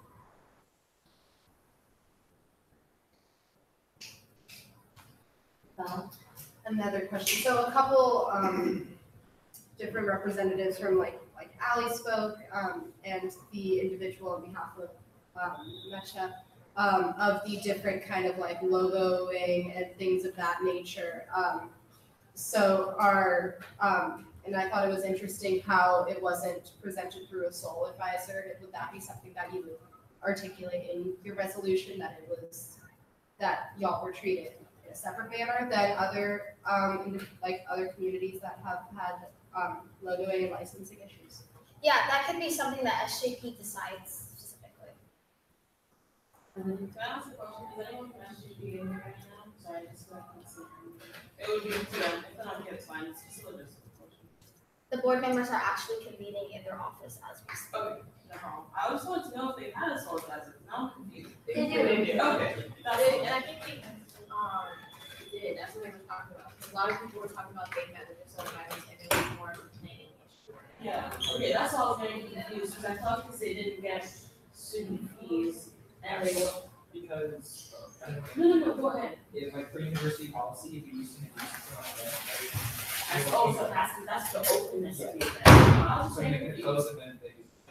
okay, that makes sense, that's all. Yeah, might that be why the sole advisor didn't think this, because, No, we worked with their sole advisor like best friends. oh, you did, Yeah. to do this conference?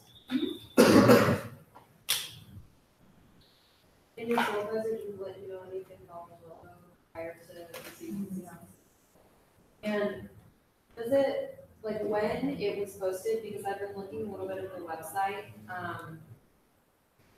and so when it was posted on there, I think someone said that it was posted on both, SJP at UCLA social media and NSJP. Do you think that maybe that has something to do with it, that it was posted on NSJP at the same time? And there's also like, I don't know, like there's a lot of affiliations on that site, like, and there's like a donation button and stuff, and so when you. We have a donation button too, like UCLA SG.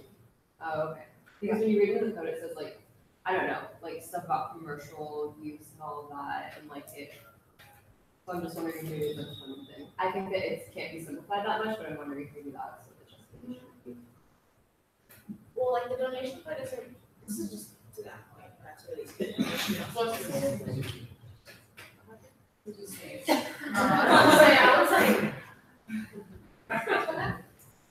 Okay, but also like there are group organizations that have donations like on their websites who are like obviously like external entities have like bases on campus. So it's kind of like, and like, so that's just something to think about too. But like, in the sense that just because like they have a donation card doesn't necessarily mean that like in regards to not even I think, but like so much in regards to the policy is like, are you using it? Are you like, is it a misuse of like UCLA's? James, you asked? Yeah, so I have a question, I guess, for fellow council members and members of the audience. If we were to draft a resolution condemning UCLA administration's overreach, in terms of like enforcing a policy that may not have been enforced for other speakers on campus, like, I guess at the focus would be like to upholding free speech, right? So then like, how can we, and this is where I guess in my personal opinion, how can we ensure that this resolution is not then used by other groups on campus who like want to bring, say, Milo Yiannopoulos to UCLA? Like, that's the only thing that I'm just grappling with. It's like, because although like, absolutely, UCLA administration's not involved, but anyhow, it's like, right, like I want to ensure that SJP's freedom of speech is being protected. And this is not to equate that any one of the speakers that's going to be at the conference to like be a million obvious, because that's wrong. But it's just like, if we were to pass a resolution, how do we ensure that other groups who bring actual hateful speakers don't use the resolution as a way to justify those speakers' presence? Okay, I can like really, okay, so the issue that they're getting at, I don't think is an issue of free speech versus hate speech. The issue they're getting at is more so administration specifically looking at their instance, targeting it, and then trying to shut it down. Because you're gonna like fuck Milo, like fuck him, like real talk fuck him, but like he's allowed to speak here. Like he just is. It's a constitutional protection that he can say anything that's hateful and he can speak here. Like that has been like laid out in like literally tons of court cases. So getting into that issue is like a non-starter because the only way he wouldn't be able to is if somebody A didn't invite him or he's inciting immediate violence. But I think, like the main point I'm getting at though is that like they're not even talking about that question. They're not talking about a right to speak on campus. They're talking about a right to speak without interference from administration. But also a right to publicize a logo in the way that they want to. So it's like then will other groups on campus also be like, well, we can use the UCLA logo, like to.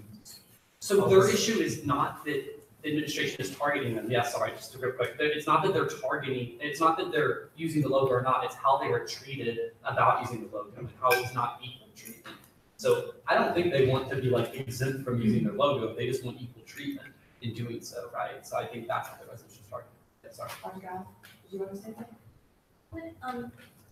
What I'm hearing, and I don't know anything about how this particular cease and desist came to be, but I do know that the university does have policies about its trademarks, and it does rigorously enforce them when to where violations. What I'm hearing is that there are allegations that perhaps the enforcement has been selective and done in a way that's related to viewpoint and not viewpoint neutral. You know, I'm always on all of you that all of your funding, everything you do needs to be viewpoint neutral. And likewise, the university needs to be viewpoint neutral in how it enforces its policies. So as I've listened to what they've said, I have no idea what the facts are, but what I've heard is an allegation that the enforcement of policy 110 might have been done in a way that has at least been perceived as not being viewpoint neutral and being somewhat selective. So I think that's different from an attempt to silence anybody's speech. When there is enforcement, there typically are consequences for failure to comply. And so as I understand, what they showed us was a new logo that they have complied. And based on that, and the chancellor's statement about the right for the conference to take place, this being a place for all sorts of speech to occur, I'm not aware of anything that would suggest there's any ongoing effort by the institution to stop the conference from happening. I do think if there's a way to separate the two and focus on the issues of how the enforcement was carried out, rather than questions of attempts to silence speech. There might be value in separating those two conversations and focusing on what I've heard so many people talk about, which is what is the policy? Is it consistently enforced for all sorts of groups and the use of the logos and the trademarks? Or is it only sometimes enforced? Is it done in different ways? What is the role of the sole advisor?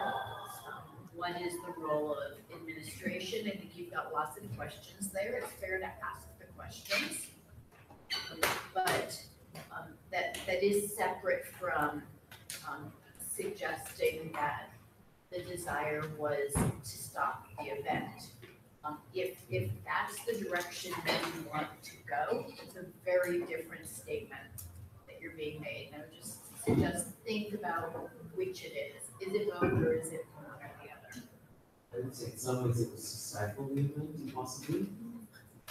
I think by stifling the organizers, like they have to restart graphics and the way that they advertise the event, et cetera, it makes it harder to move on to the next process of making sure the event happens. So it's indirect, but I think in the end, if people planning the conference weren't so adamant, then it would have been a great way to make the conference stop. From reading the letter, it appears to say that if they had put in at UCLA, that they could have kept the UCLA as long as it was phrased at UCLA. I don't get that. Okay, that might be true, but we've seen like instances of it being inconsistent, so I think like what I'm hearing right now is that it's kind of like calling like UCLA to be transparent and consistent about the policies about logos and licensing across all student codes, and that includes SJP. SJP was like what you said, we get into the semantics about them being talkative and the truth, and that they might be up to debate, but like the issue that the council can tackle is be transparent and be consistent so that it can be held to it. Because if things like this happen and there's a clear, consistent policy, and you're evading that, then it's point blank. This is a if that makes sense. And that's just like my personal understanding of it right now. To make that like, when it comes to this sort of things, I really don't anything personal, but that's how I'm understanding it. Like. Claire suggested inviting Vice Chancellor Beck to come next week to answer questions. I think it's fair for you all to ask him these tough questions and hold him accountable. Just let me just put my 2 cents in there. Why is it coming to us? And not student ones? Because like, yes, it can come to us, but how good are we at dispensing information to student ones? This should be something to be doing with Soul. Maybe it's us asking to talk to Soul, make sure they're already there. Soul advisors are consistent in what they're doing. Maybe some Soul advisors are being consistent. Or because they're not like we did the first. Yeah, I know. I was like talking to us. I'm like, I think there's room for both because we can also be like, can you do this? And I think if we're just if we're sitting back and we're actually just listening to everyone's viewpoints on this in regards to how they feel about the logo and how they feel about how they were treated, how they feel about the much larger issue where UCLA comes into place, how they either amplify or create spaces for students on this campus who have specific political beliefs. And I feel like it's almost, it'd be dumb, not dumb, but it would be hypocritical for us to ignore political belief systems but then have a major dedicated to science. You know what I mean? So I think when it comes down to this, what they did, although we did kind of deviate between people's sentiments on it, the initial proposal was about the administrative oversight. And as an undergraduate student council, we are the student representative for administrators. A lot of us have open access to administrators, and a lot of us actually engage with administrators on many different levels. And so when it comes down to what we were initially asked to do, we should really pay attention to that fact. And it seems like if we're looking at the inconsistencies between the flyers and different organizations and looking between, it seems like SJPs combined. And the conference is still going to happen. So I think that what we should, it really is a policy thing. Because what we start to do, if we do decide to do that, would be a protection for student organizations that come from marginalized groups. Because the reality situation is like SJP isn't just the only political organization on this campus. There are many different political organizations from many different backgrounds. So. Alan, so you're not on this conversation. So I just have a question, if you know, was the cease and desist sent to SJP, UCLA, and SJP? I remember that. Do you know who? SJP. Specifically not NSJP? Yeah, in the email it says that, I believe, like if you go to the articles, it would say that.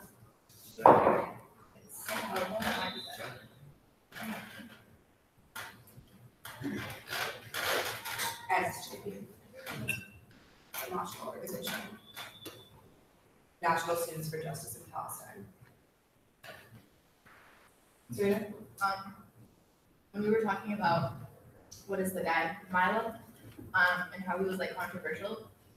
So because Milo was controversial and there was like a heightened need for security, UCLA started a new policy that basically said they would pay for security. So I think it's interesting that the UCLA will create policies that help these organizations that bring people that are threatening, and like they'll support those organizations. But then when SJP tries to bring people who are trying to have like a conversation that's about a group of people that are oppressed, then it's like they do everything in their power to make sure it doesn't happen instead of making new policies to help them. So I love that new policy that was created to originally help ruin Republicans because it helps the rest of us. But I'm just saying that UCLA is really specific with the policies that they introduce and when. Because I want to talk about two things and don't like kind of formulate my thoughts because I don't want to speak on behalf of anyone. But like the first part of this, like me speaking as like a Pakistani Muslim student, LGB reached out to the Pakistani Association this year before the conference asking us if we'd like to speak. There were Kashmiris, Pakistani students of Kashmiri descent who felt this was the first time ever, and I've been involved with PSA for the last 3 years, that anyone ever reached out to them in terms of like speaking about their experiences. So there was a member of the public who commented about like how this conference like shuts down free speech and like student voices. There's folks who believe that it doesn't, for whom this conference provides a platform for the very first time to be able to talk about their experiences at UCLA. So just wanted to put that out there because it was the sort of personal direct relationship I had with like some form of some aspect of this conference. And then moving on to just briefly speaking to Asha before the meeting, when Doro and just were like, I think the conversation that was held in this room and the presentation that we saw in the first 10 minutes kind of like it has two different aspects. I think at the beginning we were dealing more with like administrative bias and like how we can move towards in terms of actually like singling out instances where other organizations have been like treated like similar ways and kind of like looking at the timeline of events, looking at things that and kind of like do this comparison between. I think if we all before any sort of resolution is presented, kind of like sit together and work on bringing in evidences, and something similar to what Robert said at the start is that if we bring evidences, if we already show this connection of like how a certain organization is being treated differently, I think it'd be very clear about in terms of like whether we're supporting and what we're supporting. So I think at this point, if we talk about without like having anything solid present in front of us, it might be difficult for us to form like very solid opinions about or make like concrete changes. But I think if we maybe work with like Asha or SJP and like kind of like on what the resolution looks like and what kind of evidence we're going to bring in, it might just like we might be able to have like a more concrete discussion. So let's move into continue that conversation offline. I know I said I wouldn't say anything else, but just last two things. First, show of hands who would like me to reach out to the Administrative Vice Chancellor's office and ask for a representative to come Tuesday's meeting. Raise your hand if you would like that. 1, 2. All right, I will do so. Thank you.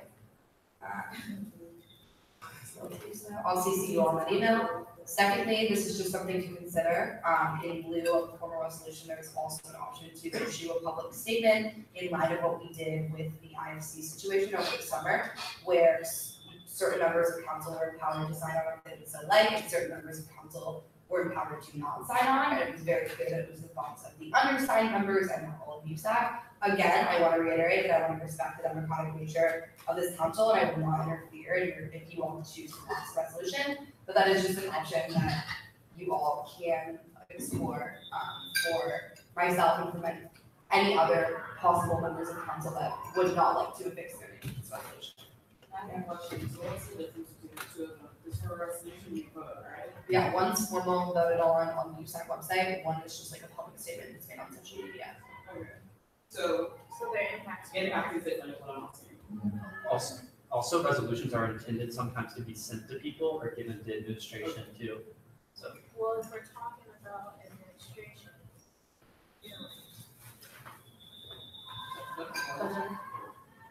You could, whether you do a resolution or whether you pass a letter, you can still put in it a call for action and you can still send it to specific targeted administrators.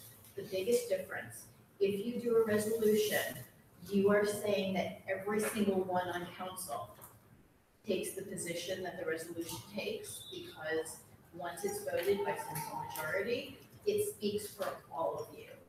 If you do a letter, it can be signed by only those taking that position, and it's a way to make the statement without putting it in the words of those who aren't on board. So you could go either route, that's the difference. The content could be exactly the same, but it's whether you're saying this is the statement of all of us, or this is the statement of only those who choose to sign. Okay, so doesn't the I might be wrong, doesn't the resolution also have like signatories, and like isn't that like someone who puts it? So even there are some people who put it out, right? A resolution requires 3 council members to be the sponsors. And only council members can sponsor, not outside entities. If you write a letter, it doesn't require sponsors, it will have signatures. But on the website, the USAC website, it does not say who the sponsors are. When you look at the resolution, it just says they're USAC. So for example, the resolution. it does. No. No, we took it, when it's published on the website, that part is taken out. If you Google UCLA USAC resolutions, they take out the part that says who the sponsors are, and it just says the resolution title and moves into the whereas. For example. Because it was voted into being the position of the official UCLA USAC. The sponsors are put it on the agenda. Once it passes, Wait, that's it becomes all of your. Wait, That's from last year, but not this year. wait, so we're allowed to put sponsors on it though if we want. No, she's saying basically when you put in the agenda, we're looking to bring it forward and you have to be council member, once you vote it, it's basically saying all of council agrees to this thing, so it also doesn't make sense, because basically everyone agrees to this But thing. they do it though, is what I'm not saying, I agree with you. Mistake, is what I'm saying. They've done this consistently. It hasn't been done this year. But then last time I didn't have 3 more sponsors in presence. Wait, they did this Yes, for, you did. they did this multiple years. It was you and the other two. Oh, I promised. Including you, Robert, Jennifer. This is the first year though that we haven't included sponsors on resolutions. I think that makes more sense that we don't include sponsors. Like, because they did this in 2016, 17, they did this, yeah. Okay, well, moving forward, we're gonna not include sponsors because it's the official position of the UCLA USAC. So the option is we keep it a resolution that speaks to the will of the USAC, or in my preference, if you couldn't tell, we keep it as a letter specified to the undersigned members of USAC. Robert, and let's move on. Yeah, I have a question for you and then I have something I want to say. So if we were to make this specifically tailored to the instance of administration intervening with evidence in an organization that is clearly biased or in some way targeting, you would still not feel comfortable. That's correct. Okay, and then like Dr. Miller, I guess this is like a question or clarification question for you. Is like, I don't know which one I think is better or not, but I think that there's something like being misdirected here about how like council resolutions are supposed to be interpreted in the sense that like, obviously, it being a resolution from council gives it a platform that it wouldn't have from a public statement from some of us acting on our individual own accords to do so. I mean, that's true, that a resolution has a platform because it's from council that it doesn't. So, from my understanding though, in the past, resolutions have been disagreed upon, I mean, plenty of times. So, resolutions are not always passed unanimously, but once passed, they Our are the council. official position of the entire council, regardless of how much of a resolution. because to answer that question is, So, you're right, which is preferred, there's no. Yeah. because if the resolution, and I don't want to speak on behalf of what is challenging to certain individuals' identity, and I don't want to even try to make that something that I'm considering. But if this resolution is addressing a very specific issue that does not bring in those things that are inflammatory, I just, like, from me, and I would, maybe this is a conversation you and I can have personally, it's just like, I would want to know why it would be something that you might inherently just disagree with being a resolution, and anybody, I guess, in general, so not just you. Yeah. Serena? How many people do we need to pass it? Majority. Okay. Any last questions? Great. So I'm gonna propose that we table the next discussion item, to next week, giving us time to kind of bask in, and process and reflect on if we felt that this modality of public health was preferred, for my own comfort concern, which is like literally the agenda item, I would like to go home. I would not like to stay in this room any longer, so if we're gonna be worried about comfort concerns, as this item likes to say, I would like to propose that we table it. Is that all right with everyone? All right. We will move into old business. Bethany, is there any SFS allocations for this week? Yeah, we got one, Wait, our agenda looks weird, does anyone else? Scroll down. Okay, I'm so sorry about, Jessica called me out. That was a stupid question. I'm so sorry. So basically, we had special Olympics at UCLA applied, the application, they applied for 212, so unfortunately, don't retroactively fund that people know. So it couldn't fulfill their form requirements, so we'll be filling that 358 consent items, so guys.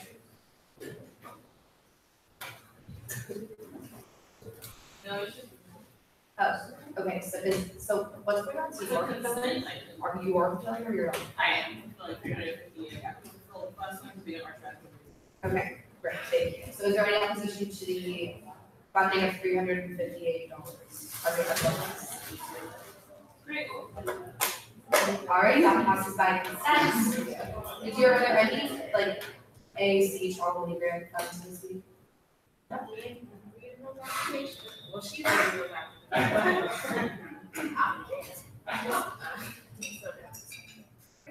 All right. Ryan, please send around the attendance sheet and I adjourn this meeting at 10:20 p.m. Right? Oh, you said hi? Yeah, I got you. Yeah. Sorry about that. What should we say? I'm